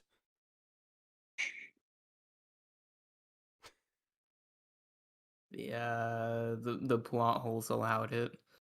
I genuinely can't think of any logical, rational way to explain this one away, to be honest with you. I can't pull anything out of my ass for this one, man. I don't know. I thought we just memorized the map and then like went to the street. I didn't think we brought the map with us. No, it's all, I assume she didn't move too far away from the area when he bumped into you. Oh, okay, so he just pointed to the spot on the ground where the map was. Okay, fair enough then. We'll go with that. He it's like okay, I mean he's back to character. Why does that map look so horribly drawn? None of the lines are even straight. They're all wobbly. Have you seen his face? Did someone write this with arthritis? Lou just kind of looks at his tiny bony wrists for a moment, and then he's like, Hey, "Oh." now I didn't know we were gonna be metagaming here. Orchid slightly offended goes, "Have you seen this place? The roads wind. There are rarely ever, you know, the background in OBS notwithstanding, there are barely any straight roads here. This is what it resembles." Your face is arthritis. Besides, it served its purpose. We weren't looking to recreate the recreate the works of Ubaldo Nesta or anything. I just made that name up right now. Just say it's an artist in universe. But we're just if anything, we know where to go now. It's it can blow away in the wind, as far as we're concerned. Meanwhile, what are you even looking for? I'm We're not sure looking I to should tell go you. to. Okay. Meanwhile, Lou just looks up at Orchid, slightly upset, and says, "Do we have bony wrists?"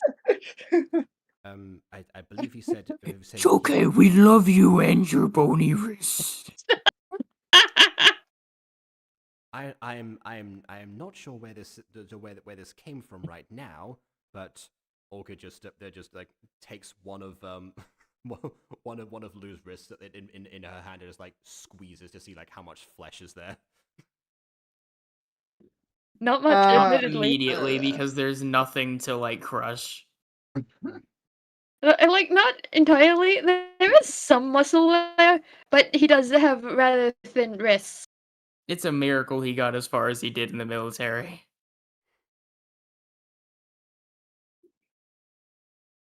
Yeah, honestly true. Especially considering that he was level 1 when we started this series. The level thing, I've said this before, but the level thing with D&D has always been a bit, weird to me, because generally speaking, whenever you start a campaign, the adventurers are already adventurers. And so it's really weird, because you have to kind of tiptoe around the fact that you don't have anything. And then suddenly the progression for this particular adventure happens at a much greater pace than how many years they've been on the road before. Which again is another reason why I was going to make Orchid a 6-year-old, because I knew we were starting at level 1. Yeah, that's one of those weirder details of D&D that I don't see a lot of people talk about, but I do think it's weird. I've seen a couple sketches around it.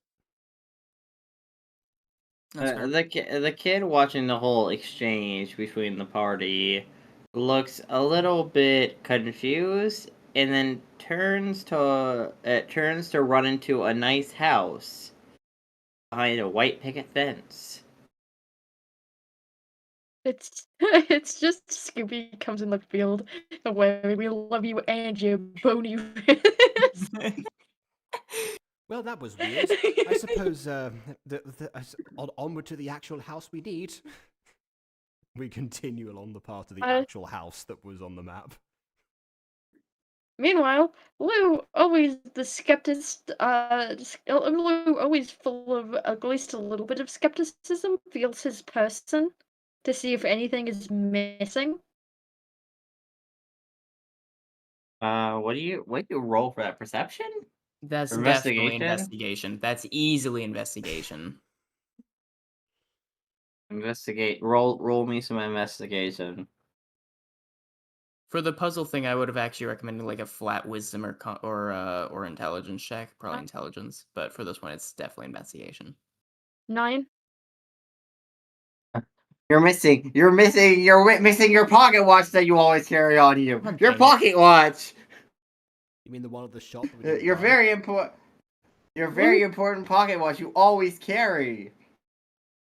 The one that shows you're late. You're late. Lou doesn't have a pocket watch. Not anymore. I know that's the joke. You're supposed to act like, oh my god, where? He's like, wait, I don't have that. What am I doing?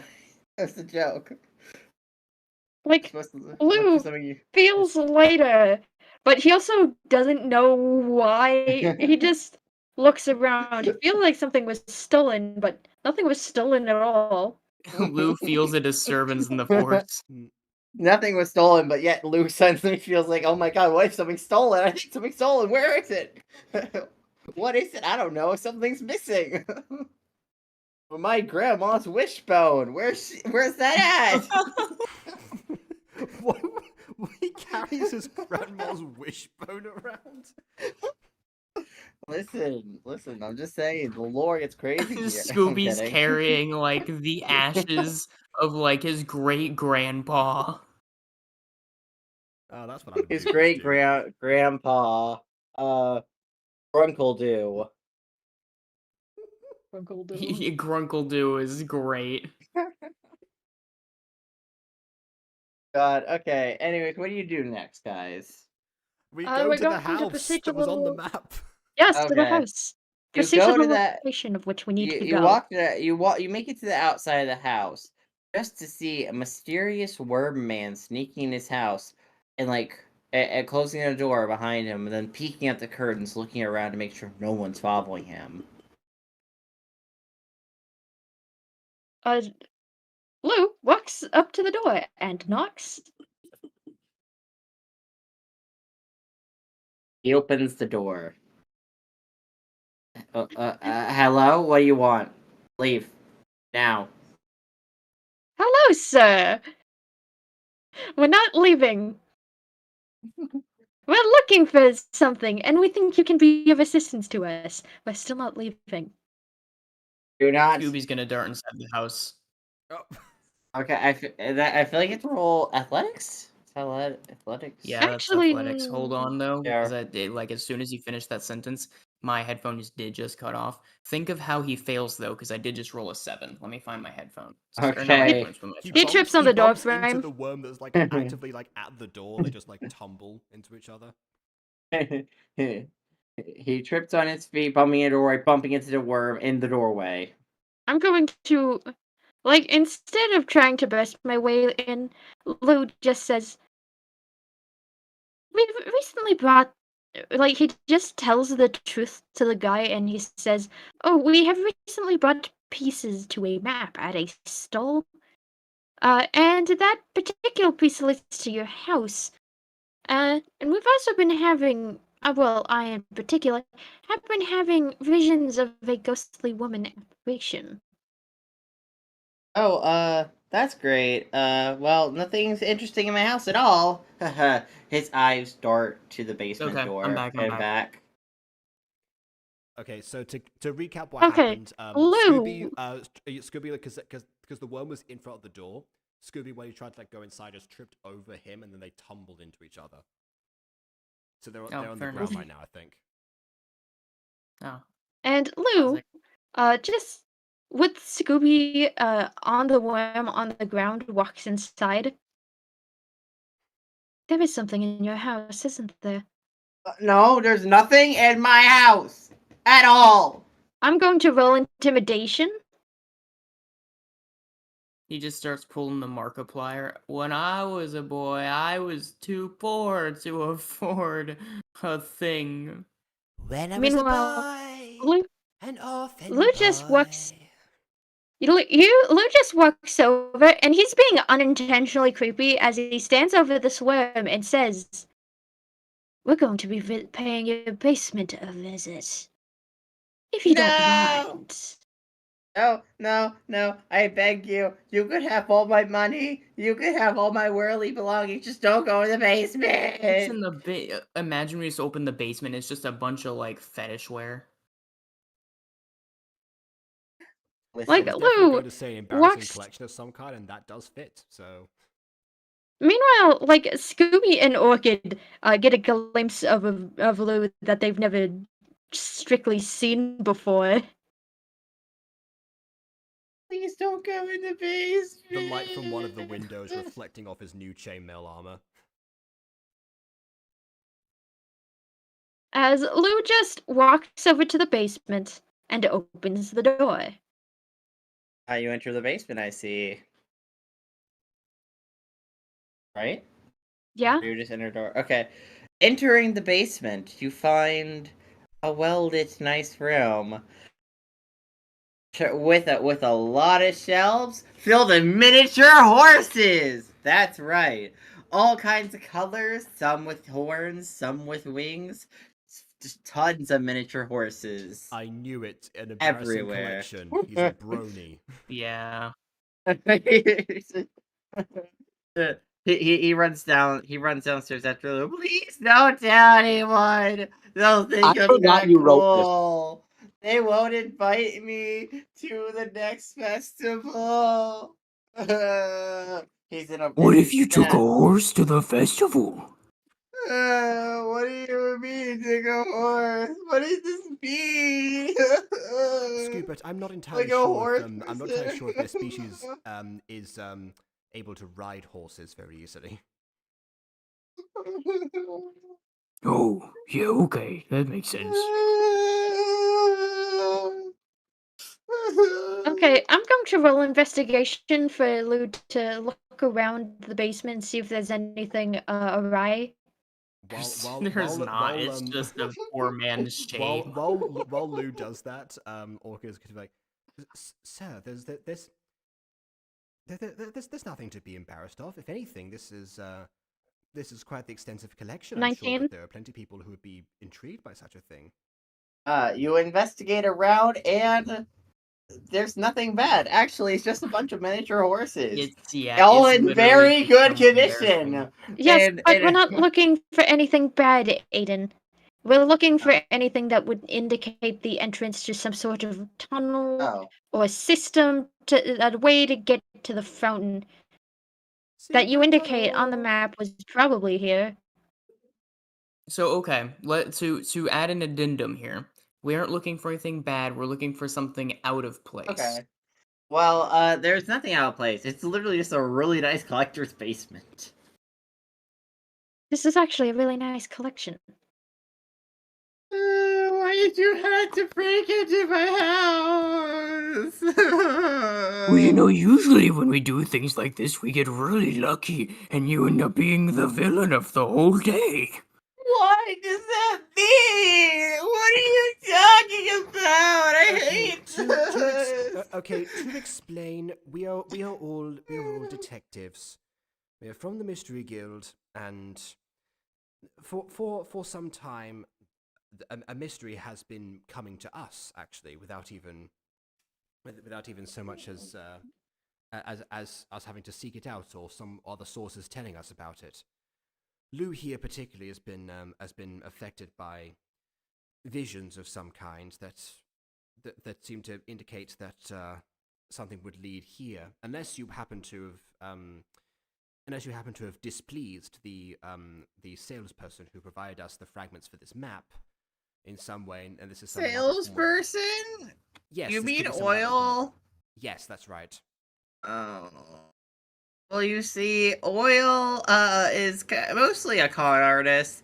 He has been getting some good stuff, but honestly, he's kind of a con artist most of the time. So, I tried buying like a super mega miniature horse, Rainbow Edition. That was like there was only like 2 ever made.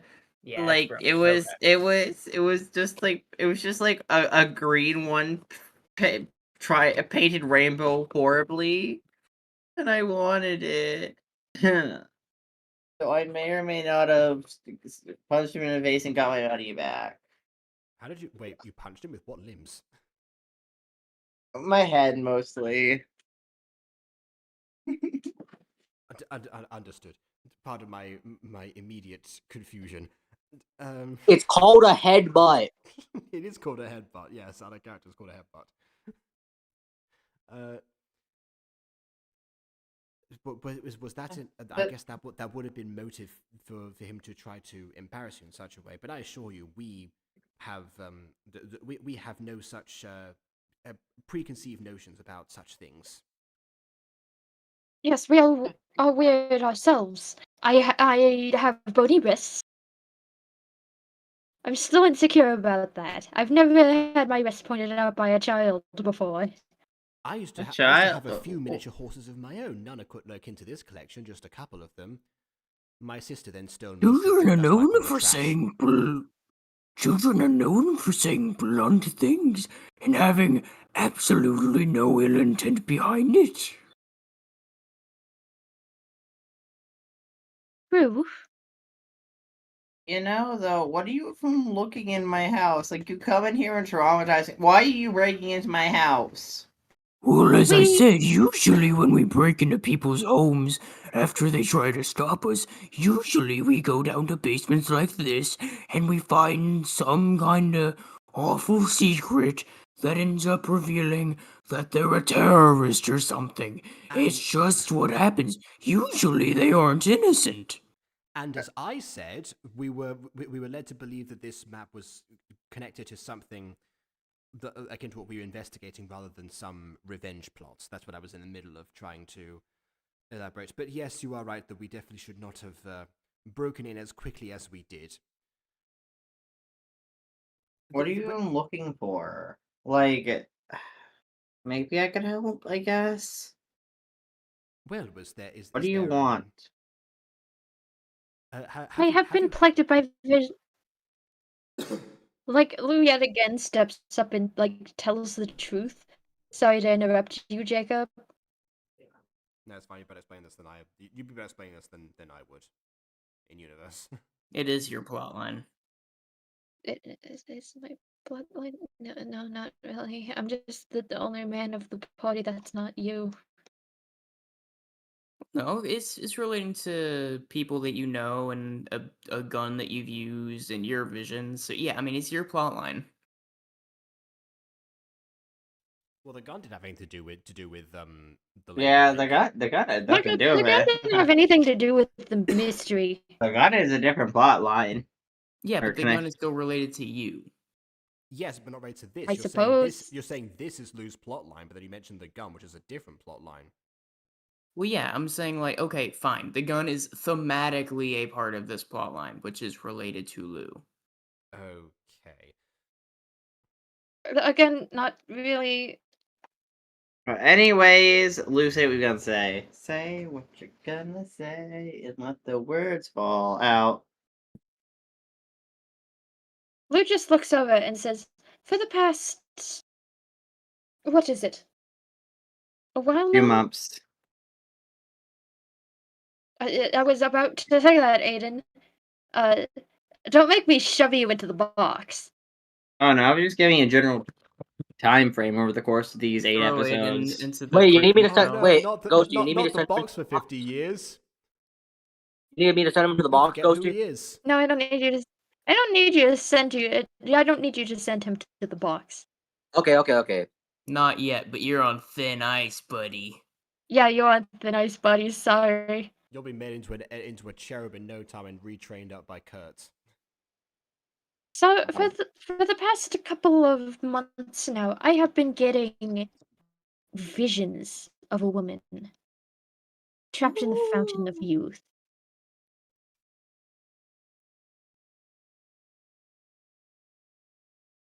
And how could then? Is that why you came here? That is because the charlatan we were talking about has sold us a map, and we hoped. No, we figured it would lead us to our objective. I'm so sorry for breaking into your humble home, but I must. He stops for a second and looks back and looks around the basement. Your collection is very nice. Thank you. Again, I'm sorry for breaking in. It wasn't my intention to cause any actual damage. Even the emotional kind.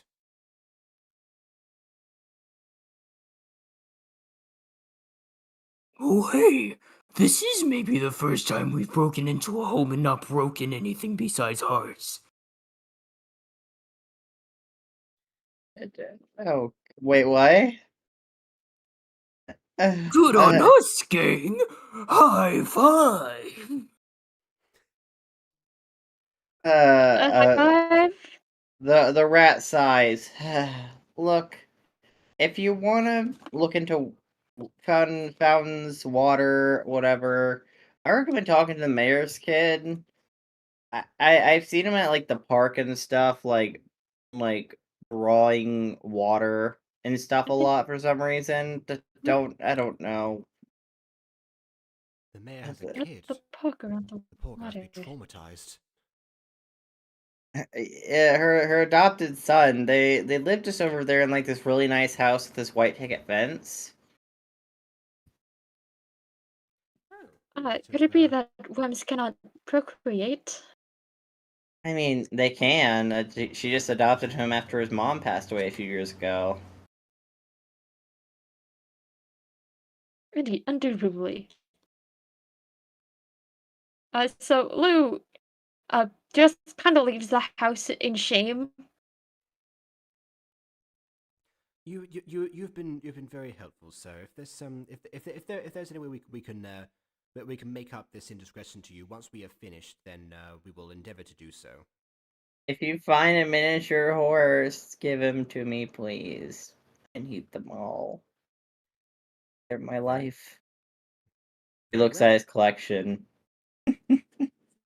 I'm not sure if I would be able to find one that you currently do not possess, but I will keep an eye out.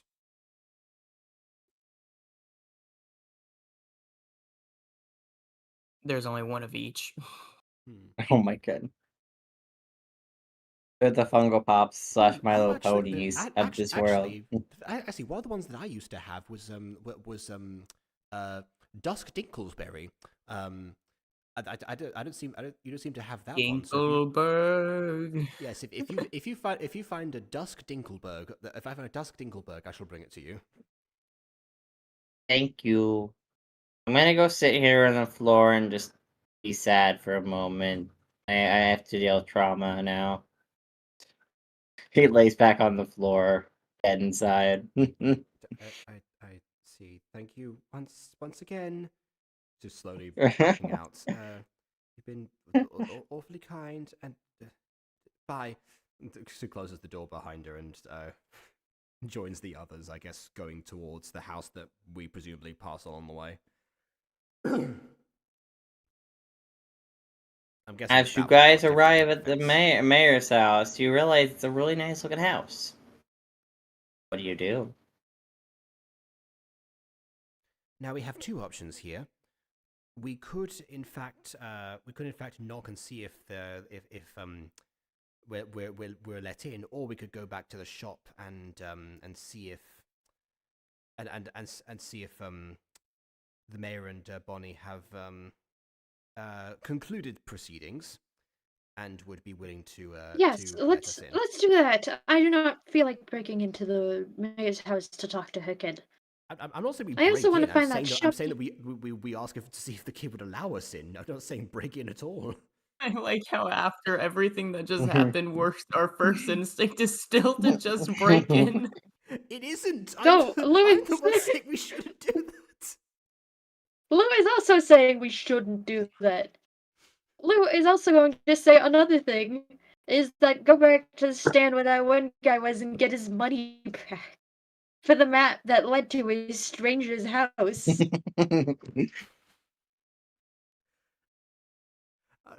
Both options are valid. If you would like to actually, you got rid of the gun. You can't use it on him. But if you would like to to go back, perhaps perhaps you and Scoobert could go do that, because you're better at intimidating individuals, and I, in the meantime, can see if I can collect the mayor. Intimidating? Lou looks over and asks. Well, I mean, yes. Do you not recall what just transpired? Oh, it wasn't my intention to be intimidating, if that is what you're asking. It may not have been the intention, but he was left prone and crying on the ground. But last I saw him. Yeah, Lou and me are good boys. That is. You're just a single good boy. Please don't call me good. Please don't call me a good boy. He's a dog. What else?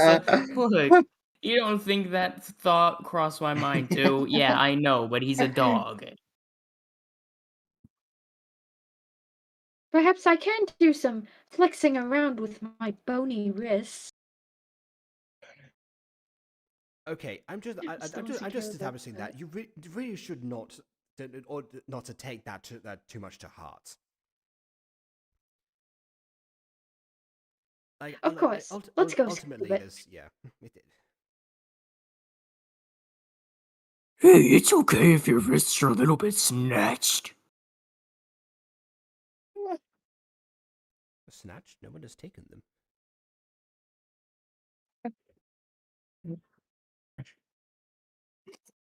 Okay, so which part should we go to first? Should we go to Lou as Scooby talking to the shopkeeper?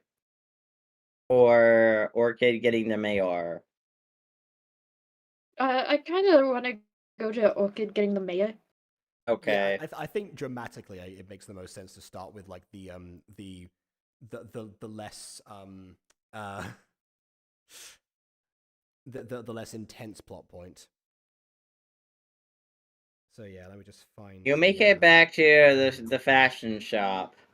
As you walk in, you notice the mayor and the cat girl are kind of like buttoning up their clothes.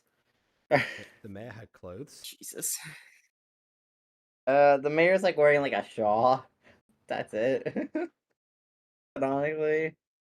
Well, add that to He's a buttoning up dictionary. her Sorry, singles. wait, repeat that. He's only wearing a what? Add that He's to the only wearing like dictionary. a shawl. A shawl. You know what a shawl is? Are you talking about a shawl? Yeah, with an L. Yes. Yes.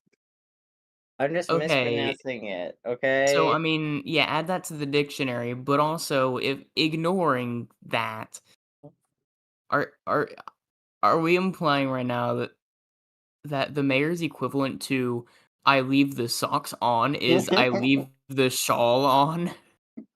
Or I put Well, it back no, on. she had it off. Yeah, she had it off Yeah, the during. equivalent is I put the shawl back on, I guess.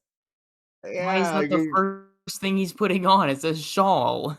it's gumball logic. It's like Darwin censoring his feet, you know? Yeah, that's fair. That I follow that logic. Okay, fair enough, I guess. Yeah. Anyway, so we're the word mayor and Bonnie, yes. I forgot Bonnie, and Bonnie look at you as you come in. It's like, oh, what are you doing back here? Well, I pardon the intrusion again, but I have a favor to ask. You see, Yes. you see, we are not just here as mere tourists, at least not anymore. Anyway, we chose Wormdonia partially for its for its lovely atmosphere and for its festivities that I'm still yet to properly indulge in. Actually, aside from a few purchases here and there. But the other reason that we came here was because we have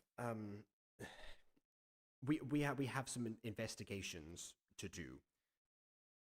One of the again, Lou, who you met before, he has been undergoing a few visions of this lady at the lake that connects to the Fountain of Youth. And we're trying to figure out the whereabouts for her so we may liberate her from this prison. And by some happenstance, it seems like it seems like the clues have actually but lead us to think we should consult you on such matters. Actually, I believe the reference was actually for us to go to your house, but since you are here currently, I realize I don't actually need to do that. Would you happen to know anything about lakes or fountains or anything? Bonnie hearing all this is like, wait, I have a book on this. She comes out with a little book. Okay. Well, you see, this book has kind of been in my family for, or well, my grandparents had it, like, Big family theme today. Scratch this. Rewind. Okay, 3, 2, 1. Get into character. I am Bonnie, a cat girl, ex-prostitute. Mm-hmm. Start singing the Bonnie song from back in the day. God, anyways, Well, I have been renting this book from the library. You see, Basically, this library talks about some of like the history of myths and stuff. One of the myths and stories that I just talked about Fountain of Youth, and there's some writings about a journey that a woman named Tara Williams went on, apparently to the Fountain of Youth. Ah, yes, I'm familiar with this part. Apparently, Tara Williams went with a crew of people.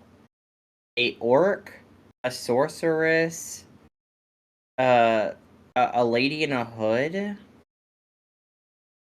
and all the way to this like fountain of youth.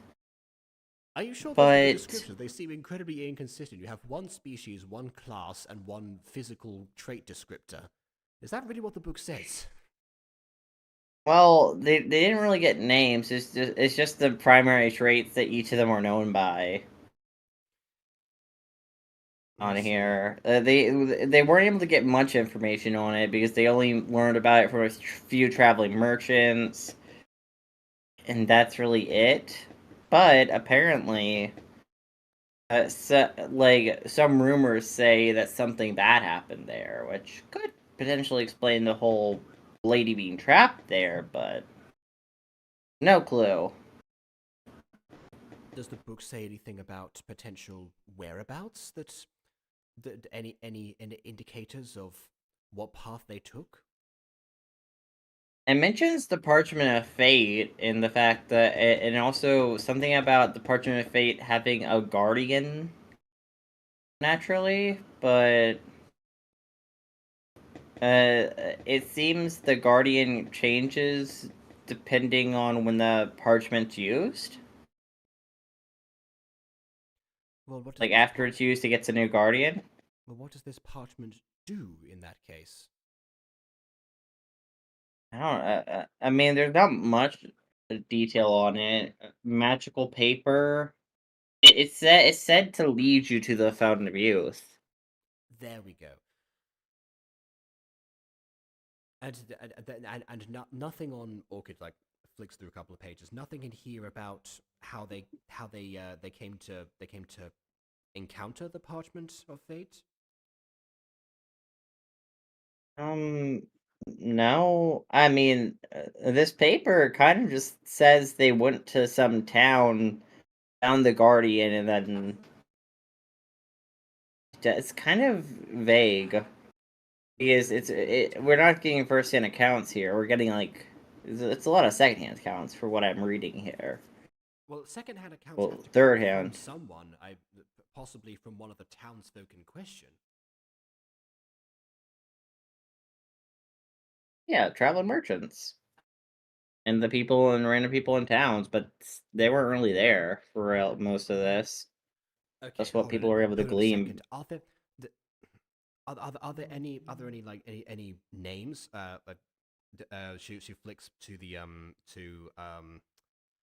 to like the I want to say the credits, more like the glossary or whatever, like of people's names, to see if there are any on there that are listed as interviewees or. Well, it looks like there were two traveling merchants, one named Rory Williams, the second one being named as Amy Pond. There Yeah, was okay, I see where this one's going. There was a town woman named Clara Osgood. Oh no, we're doing Osgood this time. Okay, I thought we were going with Oswald. Okay.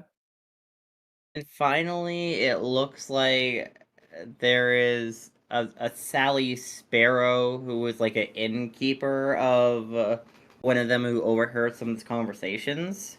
I don't remember Sally. I remember all the others. Sally Sparrow is from Blank. No. She was the main protagonist of that episode. An innkeeper of an innkeeper where does it mention the name of her inn? I swear to God, if you say TARDIS. The inn's just called the TARDIS. No, Crowville. Crowville Inn. Nevertheless, the fetch quest continues. All right, That I think we What can is work with. Okulta but the never-ending fetch quest? That I think we can work with. I hope to goodness that I can be able to find another copy of this. She closes the book and reads the front cover.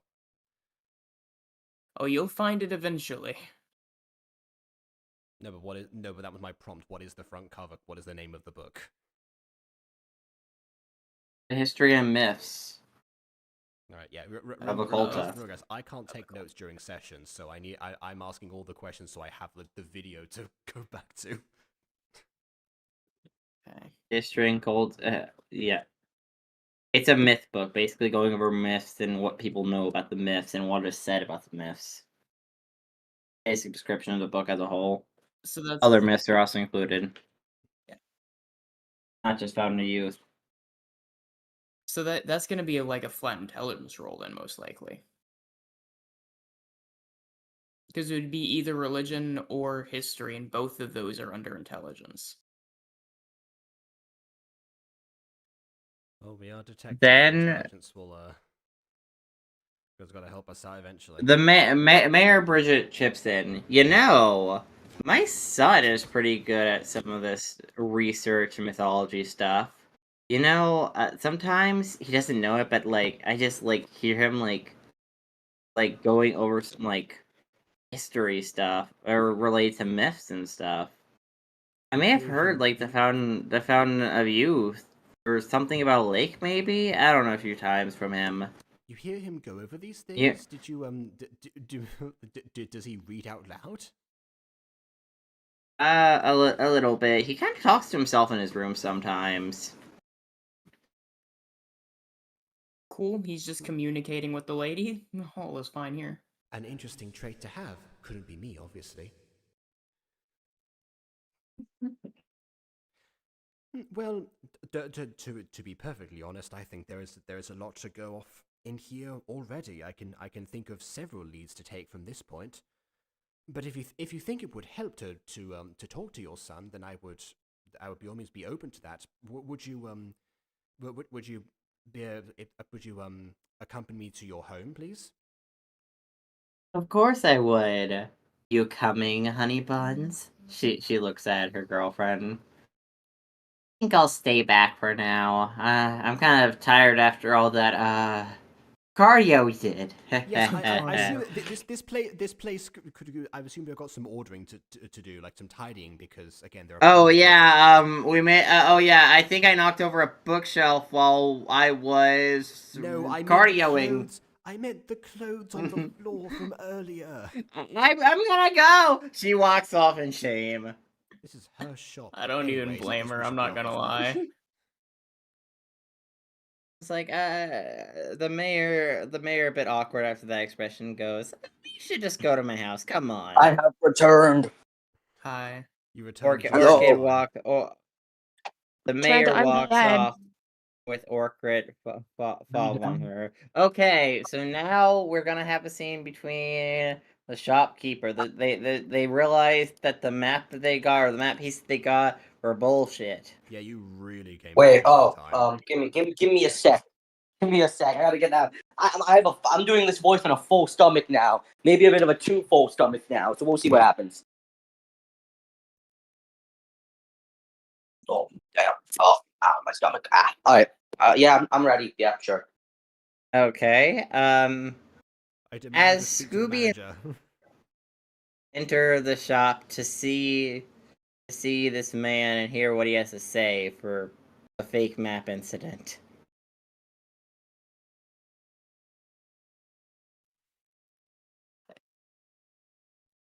Oh, hello. You welcome back to my shop. You need anything? We need information. About? Oh, it's just come to look over. Roll intimidation. 7. Oh, you okay? Oh well, you're about as intimidating as a kitten now. So okay, hold on. If you're doing intimidation, I'm gonna play good cop and do persuasion. Yeah, like Scooby isn't always the good cop. He could be the good cop this time. I also got a 7. God damn it! You are also not very persuasive. I'm I'm going Lou's to. as Both intimidating as a playing kid, against and character. Scooby is the least persuasive. I'm going to try So what do persuasion. you want? What do you two want? What, huh? A 9. Ah! Scooby, roll intimidation and get a 22. Alright, yeah. Give me roll intimidation. Intimidation, there you are. Well, the 9 doesn't get you very far. I got an 11. You know what? He's mildly intimidating. Not that Yeah, I intimidating, I but can see that mildly maybe intimidating. working. You know. So, y'all need something? Like, what's happening here? The map you sold us. Bullshit. I never told y'all to buy that map. You can go back in the stream. Like, I don't care. You can go back in the stream. I never told y'all to buy that map. That was 100% Aiden's doing. I had no clue about the map, so I'm gonna have to improv this entire thing. I That never. is the So nature to of this summarize, game. okay, to summarize what we learnt basically, there was a previous customer who liked to collect miniature horses. Oil sold him a what was promised as a limited edition super mega miniature horse, Rainbow. which sounds like a regular horse. Yeah, super Anyway, mega rainbow one. It was rainbow colored. Yes, And it was just it a was green actually a one. green one It was with actually just a limited. green. Yeah, exactly. And so because of that, he was then headbutt in the face. This is where that whole, how do you punch with what limbs sentence came from. And then after that, as revenge, it seems, the fragments put together from the map led to his house, implying someone would break in and eventually discover his collection, which he is horrifically embarrassed about. And so he was left a broken shell of his former self on the ground as revenge. And that meant that Lou and crew were unwillingly Lou and crew. I love that. Lou and crew. Yeah, were unwillingly a part of Right, this so- revenge plot. Got it. Okay, so I never told you guys to buy that. I see. That's probably like the bird who might be saying that was important. No, I sold you guys stuff that's gonna actually work out and could help you. And I just gave you it because you gave me the money and wanted it. I gave you the price. I gave you the thing. It's like pawn shop rules, I don't get the items. I have people sell me the items, and I just sell them. It's like middleman business. Like the show Pawn Stars. What? That's not a What's thing. that? Wait a minute. Can we what? not canonize TV, please? TV is not canon. What? I was making a joke. Don't worry about it. Oh, It's like no. the TV show Pawn Stars. Like, what TV? What's a TV? That's why I said show and not TV show. We can just say it's like a stage show. I never said TV. See, Okay. I keep my words separate. But yeah, I sell people. I buy stuff from people, and then I sell those things for their usually market price, and I usually haggle to get people to sell me for less. It's fair business. There's pawn shop ladies all the time, everywhere. I never said anything about where I'm at. You just guys just wanted to buy it. I didn't put any influence in you guys purchasing that product. Everything I have said is true, and I find this hilarious.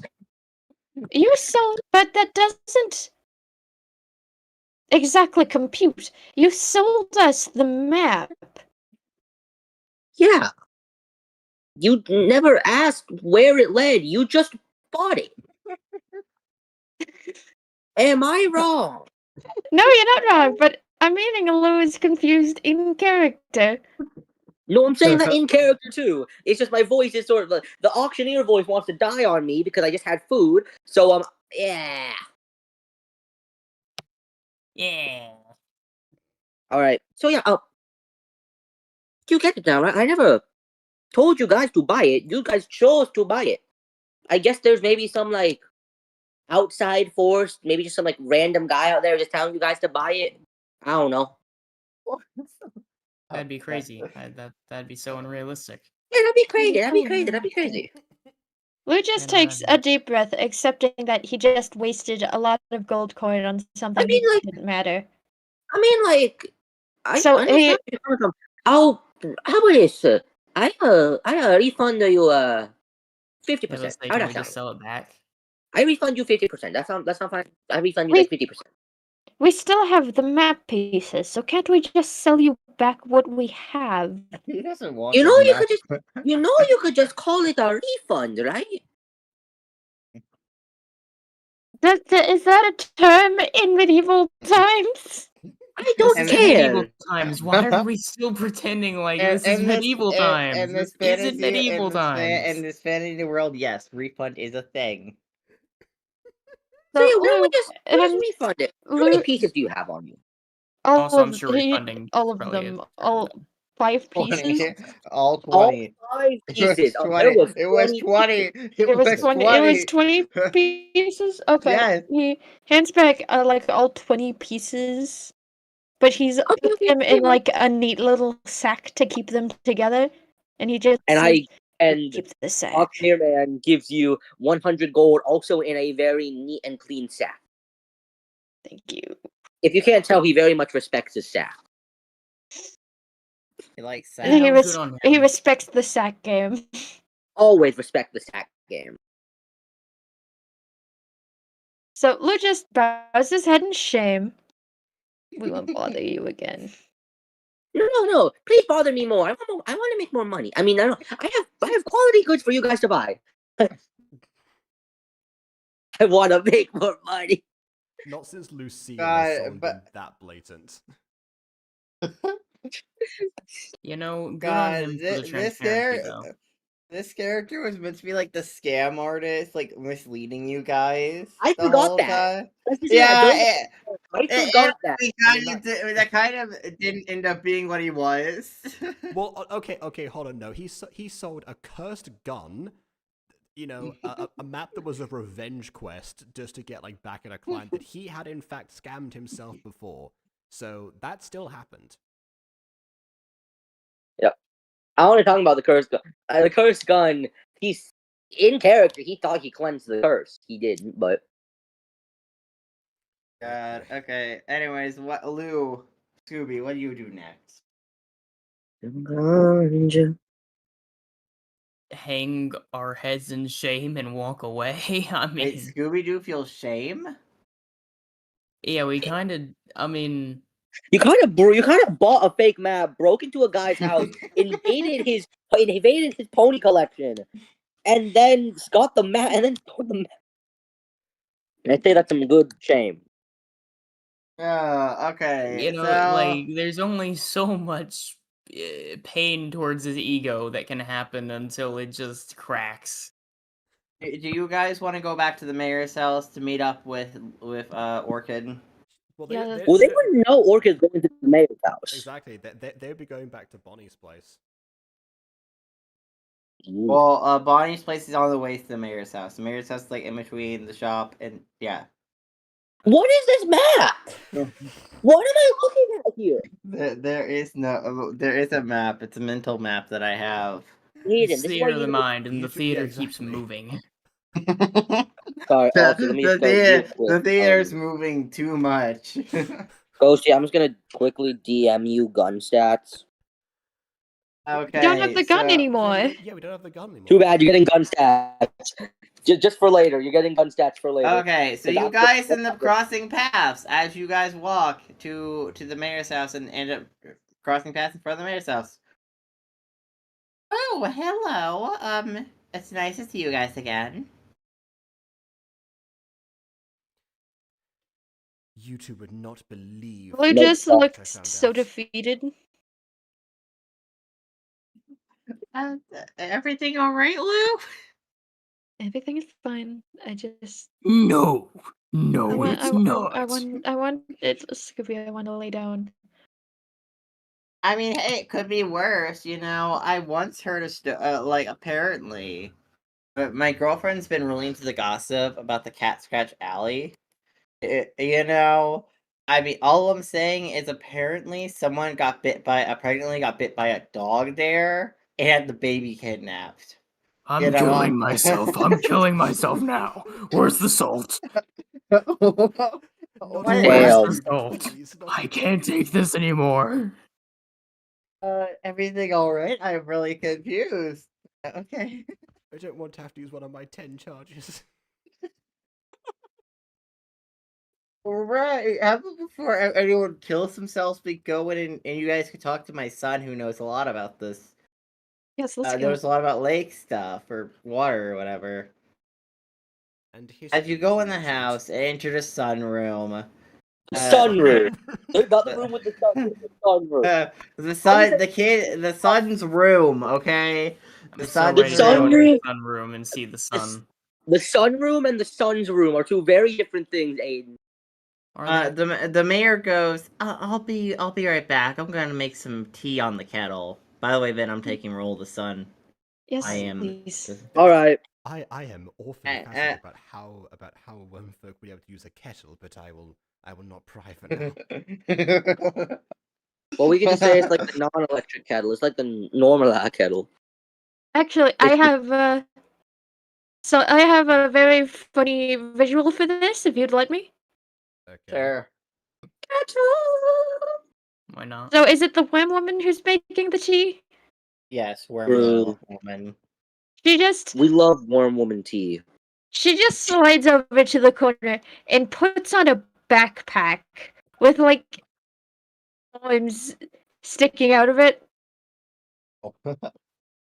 She operates like the arms with her mouth. Yes, and she operates the arms with her mouth. Wow, like pulls like levers or whatever to like. And Lou looks over and is like, "Huh, that's actually quite sweet." Anyways, in the son's room, he goes, hi guys, what do you want? I'm confused. Well, we... Do you have a gun? No. What the? No. Why would I have a gun? What do you mean? I'm 15. What are you doing? We are here to talk about Do you happen to know anything about the legend of the well, I guess the Tara Williams party that went out to seek the Fountain of Youth? Hearing the words Fountain of Youth, his face perks up, but then he quickly hides it. I don't know what you're talking about. Now I need you guys to roll perception. Yeah, I was about to say. See if you could read if he's lying. Well, I'm gonna roll insight. All right. Well, makes more sense. That's not a great start. I also have a better modifier for it. 17. That's also not a great second roll either. I got an 8. Scooby completely believes him. Completely, no doubt in Scooby's mind. It's crazy. Well, I mean, I have advantage on that. The 8, the second roll. Aiden, more important question. Why didn't you roll deception? Because he doesn't have a character sheet. Doesn't mean you can just roll a flat d20. Okay, fine. I'll roll a flat d20. I was kind of just relying on other rules, but sure. Okay, I got a 10. Scooby still believes it. You got a beat a 10. I did. I can't beat a 10. I have advantage. My first one was 5, and the second was 8. Yeah, so Scooby. What are we rolling? So I got 17. So insight or perception, you can choose either one. I chose insight. 17. What insight or perception? Into if the kid's lying, if he knows nothing, saying because he says he knows nothing about it. 11. Okay, Lou knows he's lying. What about Orchid? I've been saying that this whole time. I rolled a 17. Oh, yeah, Orchid and Lou know he's bullshitting. Scooby believes him completely. Oh god, this isn't gonna go well. When only Scooby believes that. Oh no, Scooby doesn't believe. Scooby believes him. He's but he is lying. When Scooby has a different belief than the other two party members. Guys, get ready. Someone's heart's gonna get torn out. Someone's heart's gonna get torn out, and it's probably gonna be this kid. Okay, go. Action. Yes, you're not fooling anyone. Yeah. What do you know? Yeah.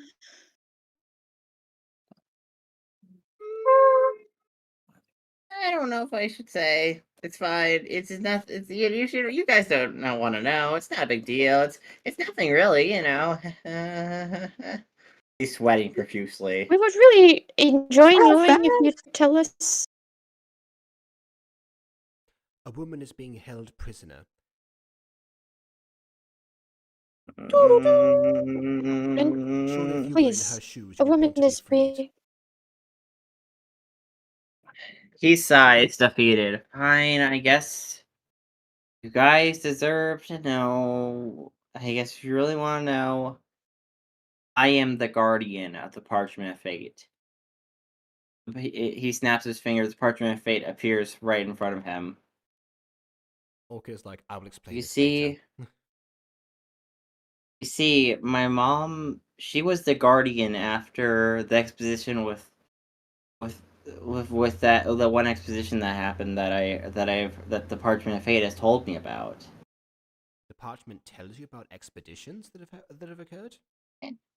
Yeah, it's sentient. What do you think? Do you think it's not sentient? It's very much alive. I learnt about this thing It's 2 minutes parchment. ago. It's a magical. Also, out of character, real quick. I literally mentioned the Parchment of Fate like in episode 4. So this is actually not new information about the Parchment of Fate existing leading to Fountain of Youth. It was like a episode, like It's been episode 4 4. sessions since the. Were we all I know, but I'm present just when that- Were saying. we all present when that took place? You all learned about it through Lou, because that was the dream where you learned about the lady who was trapped and how you guys need to find the Parchment of Fate, because that's what the lady told you in the dream. In which case, Lou did tell Orchid and Scooby. Yeah, so I find it funny how you're like, oh, I didn't know this. Like, you should have known this. I hope you would know this. Okay. The point still stands. Orchid would not have known about the parchment being sentient. Not being sentient, a but map can lead you to places, but it won't necessarily. but about the talk to parchment Orchid. existing, about the parchment existing though, the fact that you're acting like, oh, this is the new information. I didn't know the parchment existed. It's like, what? What do you mean you didn't know it existed? It's okay. I thought you knew.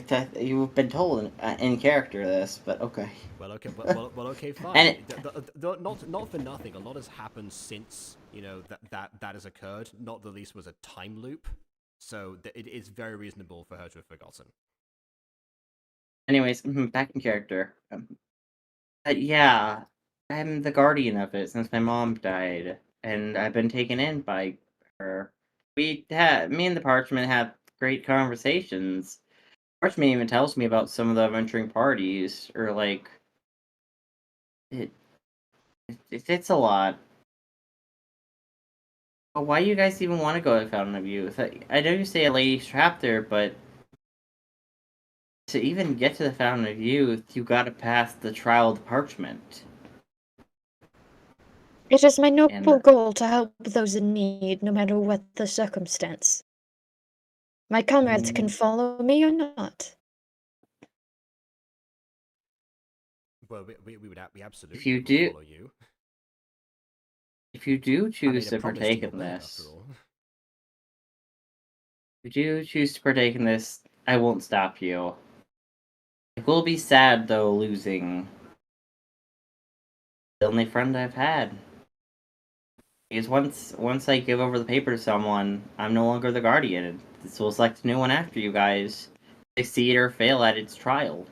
Well, if you wish to hold on to it, you could maintain conversation with the parchment, and we can follow you. Not how it works. It's a magical transportation to the trial room. Oh, so the trial room is perhaps on a different plane of some kind? I see. Yeah. One-way trip. Will you guys take it? He floats a paper in front of you guys. We need to think about this. If there is we could find another way.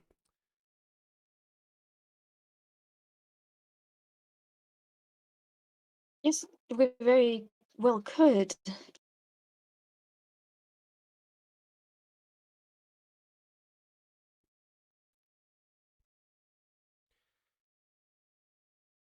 I mean, But I wonder how? that there are lots of other clues in this book. To be honest, there's I've been the Bonnie has actually has allowed me to take a peek at a book that is to do with this story, and I have several ideas of leads we could, in theory, pursue.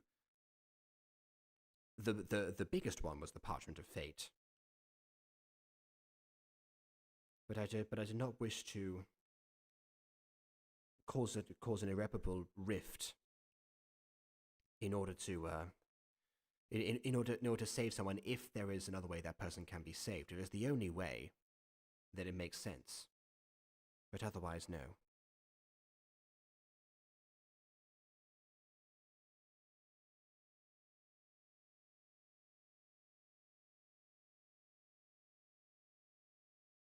Is Lou is feels, the is the of course. is the trial area on a different plane, or is it just somewhere within the world that one might be able to find? It's another plane for what the department has told me. It doesn't really like to go into too much detail normally, but yeah. Also, the Alright. parchment has been listening to what you've been saying, and it does say that nothing in that book's actually going to help you find the Fountain of Youth. The only way to actually get to the Fountain of Youth is through the parchment itself.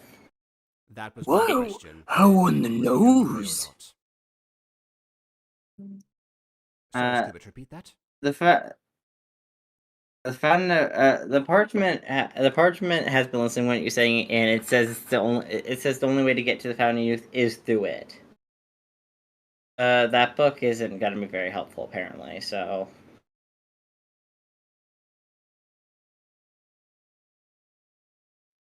and look, if you need to use it to save some maiden, go for it. It will be fine. It's just, gonna kind of suck not being guardian of this thing anymore. If we get done helping the lady, and then we hand you back the map to be its keeper once more when we are finished. The parchment chooses its keeper, not the other way around. Well, surely the parchment can't choose you a second time. He looks at the parchment. I really hope you do. Looking back at the crew, you guys, if you want to take this trip, this is your chance. Wait. Something I've just thought of. This will provide us a way to access, supposedly, or to figure out. I don't know if this would provide a way for us to know the way to the Lake of Youth, or simply to or simply to take us there directly. If it is the latter, we need to think about precisely how we intend to save the lady, because we haven't thought that far ahead at this point. If we end up trapping ourselves there, much the same way that she did, there is a good chance that she is a member of this party that no one can seem to identify. There was mention of a woman in a cloak of some kind. That could be anyone. Like, Lou looks over, remembering something from his visions, and he just says, there is somebody else we have to keep an eye for. The lady, at the lake did warn me that a wizard had trapped her there.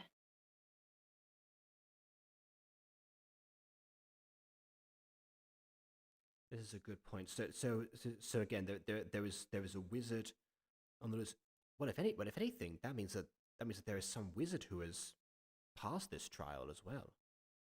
If this is the only way, that must mean that that's the way it must have been done before. Maybe.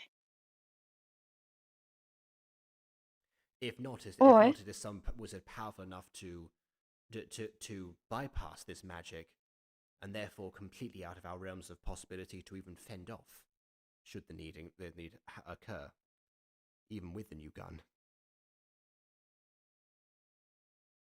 Lou does not have the gun. No, but I mean if we retrieved it.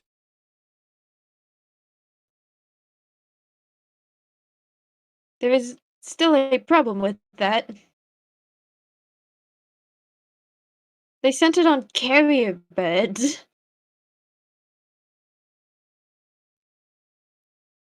Yeah, no, I'm saying that even if we needed to recover it sometime in the future as we get past the trials or whatever, I'm saying at that point that's when the carrier bird would carry it back.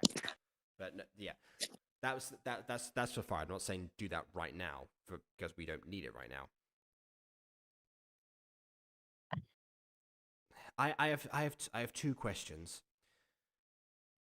One is one is, should we pass the trial? Does it take us directly to the lake, or simply show us the direction? It takes you to the lake. Then we absolutely need to think about this further.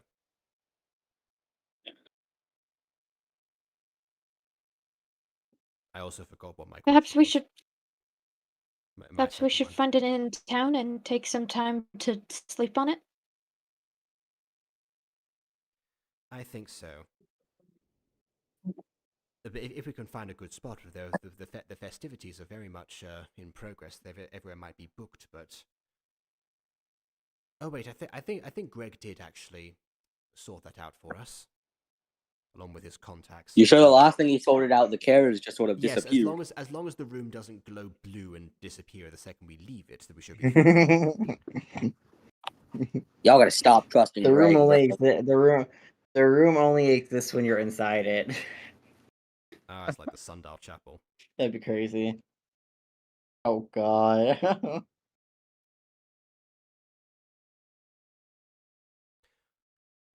Well, first of all, what is your name? My name? My name is Mitch. Looking it up. I heard the mouse click, so I wasn't gonna say anything. Aiden, come on. My name's Mitch. Lock in. I just forget my characters' names. They're Mitch. Mitch. Well, they call me. Anyways, Mitch, go on. It seems we have good news for you. We will not be taking this route directly today. It does still seem like. Oh, that was my other question. I just remember what it was now. My question was, what do the trials consist of? The page is really non-specific on that. It's just it gives you a trial. Right. Not to mention the trial tends to be different for whoever's interacting with it.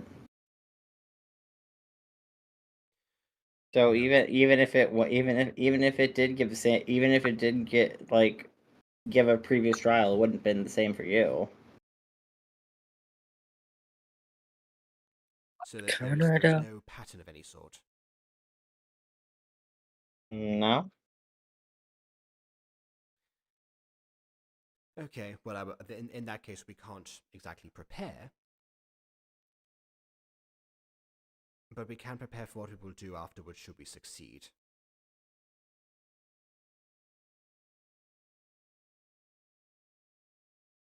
So I think that's what we shall do. Thank you so much for your time. We may end up returning. All right. In the meantime, Lou, Scoobert, I shall fill you in on. Yes, we shall be off.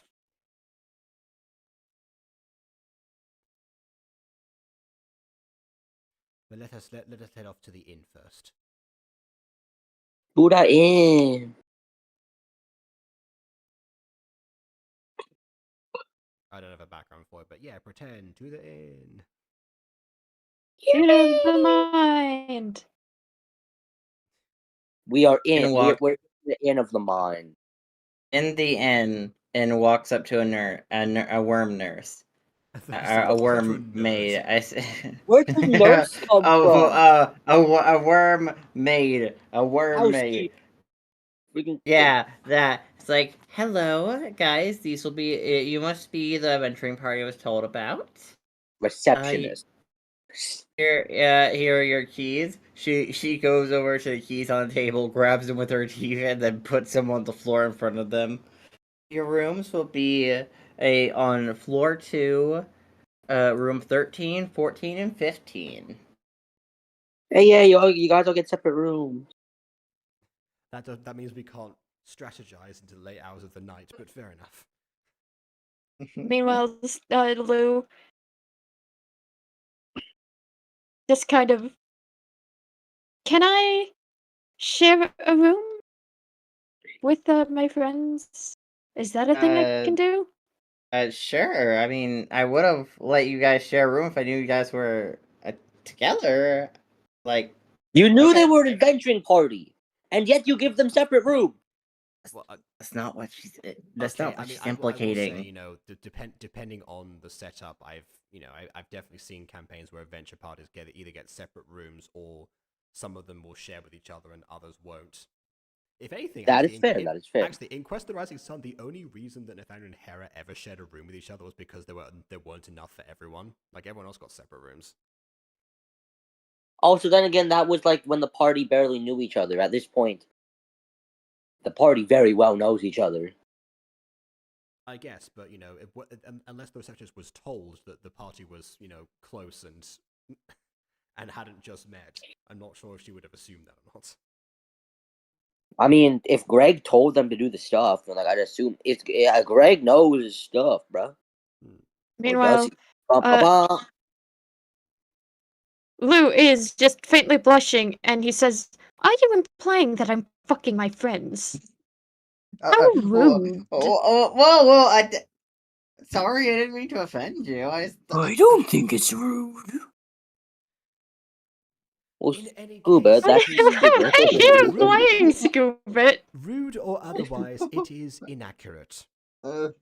That being said, we would be more comfortable together, given what we need to do, essentially. Well, we do have Why a is suite.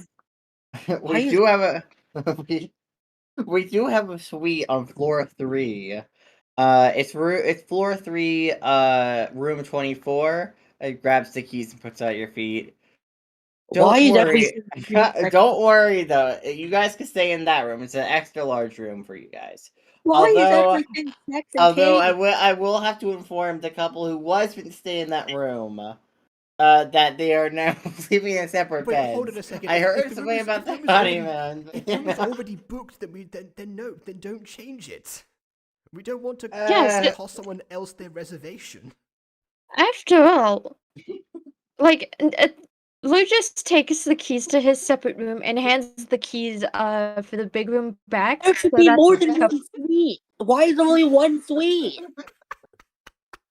That's the only free suite, or potentially free suite, that does have someone who immediately jumped in the I room. guess all of the other ones were also booked, but Why They is were booked everyone? but by people that the receptionist cares about a lot more, I guess. Yeah, pretty much. That's the lore here, guys.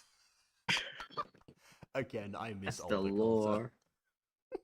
That's the lore.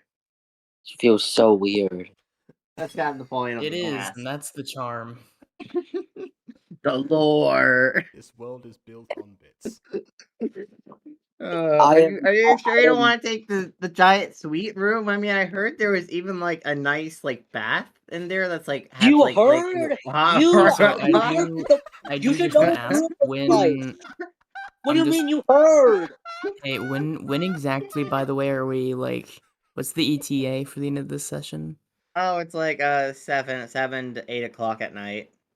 Man, who's going to sleep at 7 to 8 o'clock at night? So 9:13 p.m. right now. Actually, it's 10:13 Eastern Standard Time. No, Yeah. I think okay. We've been going for like. I think what there's a bit of a communication error. So I think Aiden's saying that's the time in universe.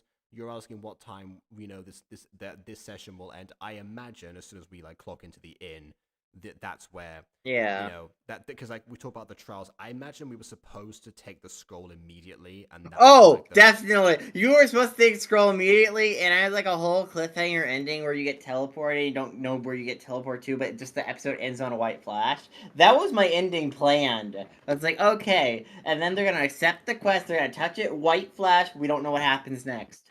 I 100% would have indulged that if it weren't for the fact that we had no plan after that. So that's why. Why do you have to play a character that wants to plan stuff before going into things, Jacob? It takes away from all the fun stuff we plan on. Oh, what, like It's almost like it keeps us alive longer. Nothing to do with. I mean, to be fair, since I'm writing this, especially, you guys are going to be fine. I'm not gonna murder you, or at least intentionally try to murder you.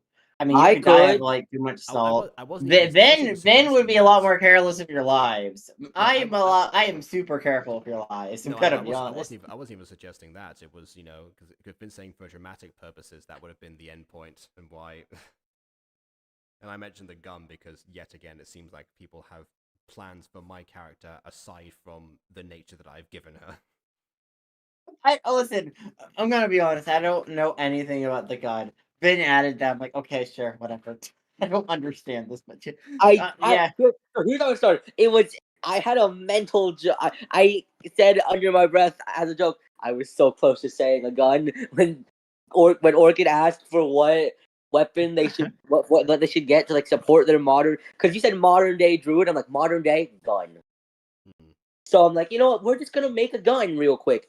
And so I pulled up the stat sheet for an M1 Garand, and I just ran with it. And then I realized that I could make a very funny connection that Ghostie understands. And I'm gonna stop my statement there. You definitely take a lot of liberties when I ask you questions. I asked you for food one time in Knick-Knack shop, and you gave me a flask of infinite booze. Hey, liquid. Hey, close enough. I'll be back. Listen, that's because the affiliation with the gun was not supposed to be anything but a reference to future events me and Vin have planned. Yeah. It isn't anything more or less than that. Well, I mean, But you just give the gun a whole new meaning, and I kind of want to have Orchid, take the gun. Because I think it will be funny for the guild to have a Glock. But Jacob's the one in charge of Jacob's character, and what Jacob says, Jacob goes. Anyway, we should finish this scene though. Okay. Anyways, the maid goes, okay, well, I mean, I guess if you want, I could, ask one of the mage worms to like teleport an extra bed or two into one of the rooms. I mean, the rooms or normal rooms are at least decent size, at least enough to fit 3 beds, like a table. If you guys want to do that. 1 table. Single table.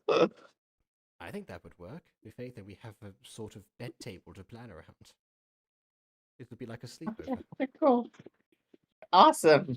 Oh yeah, I could sleep on it. I could just ask the mage worms to like teleport in a bed for you. You don't have to sleep on a table. No, I mean, would want a bed, wouldn't it have a table? I sleep standing up, thank you.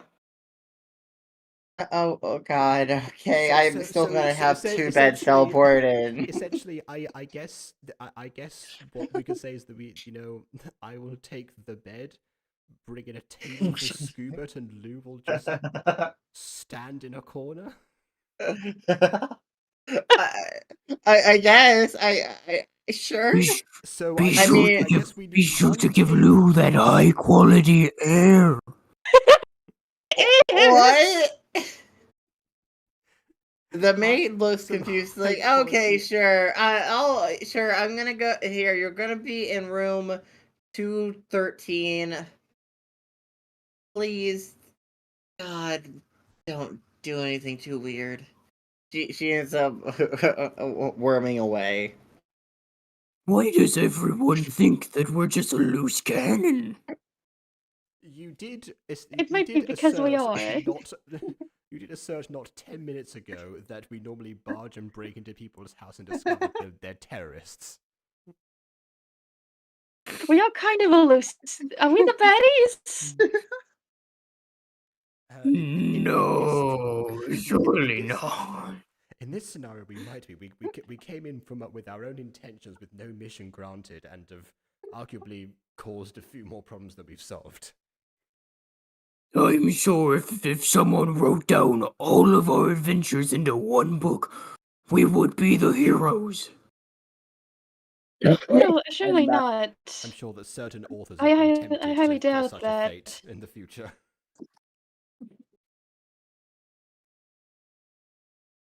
But decide against it due to the copyrighted nature of one of the characters.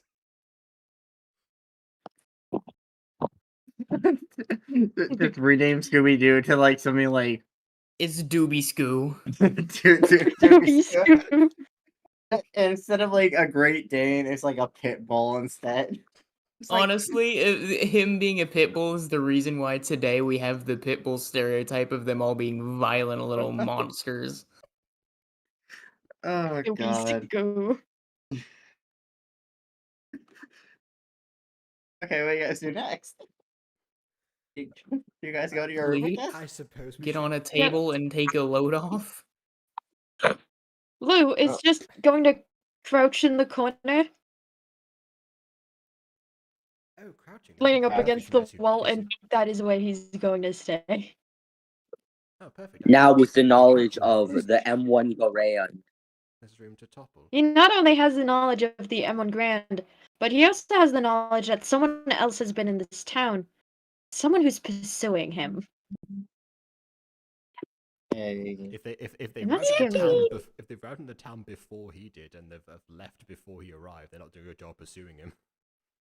Well, you never know. They might still be in town. Bum, bum. When Scooby passes out, he has his legs in the air and balls out. Okay. Well, I guess I should. He That's is drooling. This is why we love Scooby-Doo, guys. Because of canine genitalia. And I assume Orchid sleeps in the bed like a normal person. Yeah. Nah, Orchid's couch. Yeah, Orchid puts on her nightwear and then just like, well, Lou said he would acquire night. That's the pair of them. Yeah, Lou said he would acquire nightwear and sleep properly, but that's not happening. Because someone Lou simply goes nude. I've used this outfit like once, and I've had it for like several months, so I just want an excuse to. Oh no, Lou use it. Lou has said several times, and I quote, "Baby, Lou sleeps in his clothing standing up. He is always action ready." Has he considered sleeping nude standing up? No. No, it might be less. It might be cooler. But yeah, but he wouldn't be action ready, would he? You know, he could make use of his prison wallet. Oh god. Well, while he's asleep, I don't know about that. Oh god. Can we just end this session already? Anyway, Jesus Christ. Christ. As I was saying, Orchid puts on her nightwear, looks at both Lou and Scooby in their interesting sleeping. Very positions. interesting. They're very normal sleep positions. Yeah, just like affectionately like smiles and shakes her head, and then gets into bed, and if there is a candle of some kind, she blows it out. Yes. Episode ends. You And hear that Scooby in his sleep go. And Lou just kind of wakes up to that in the middle of the night, and he's like, Jesus. That's how like Fade is Scooby. And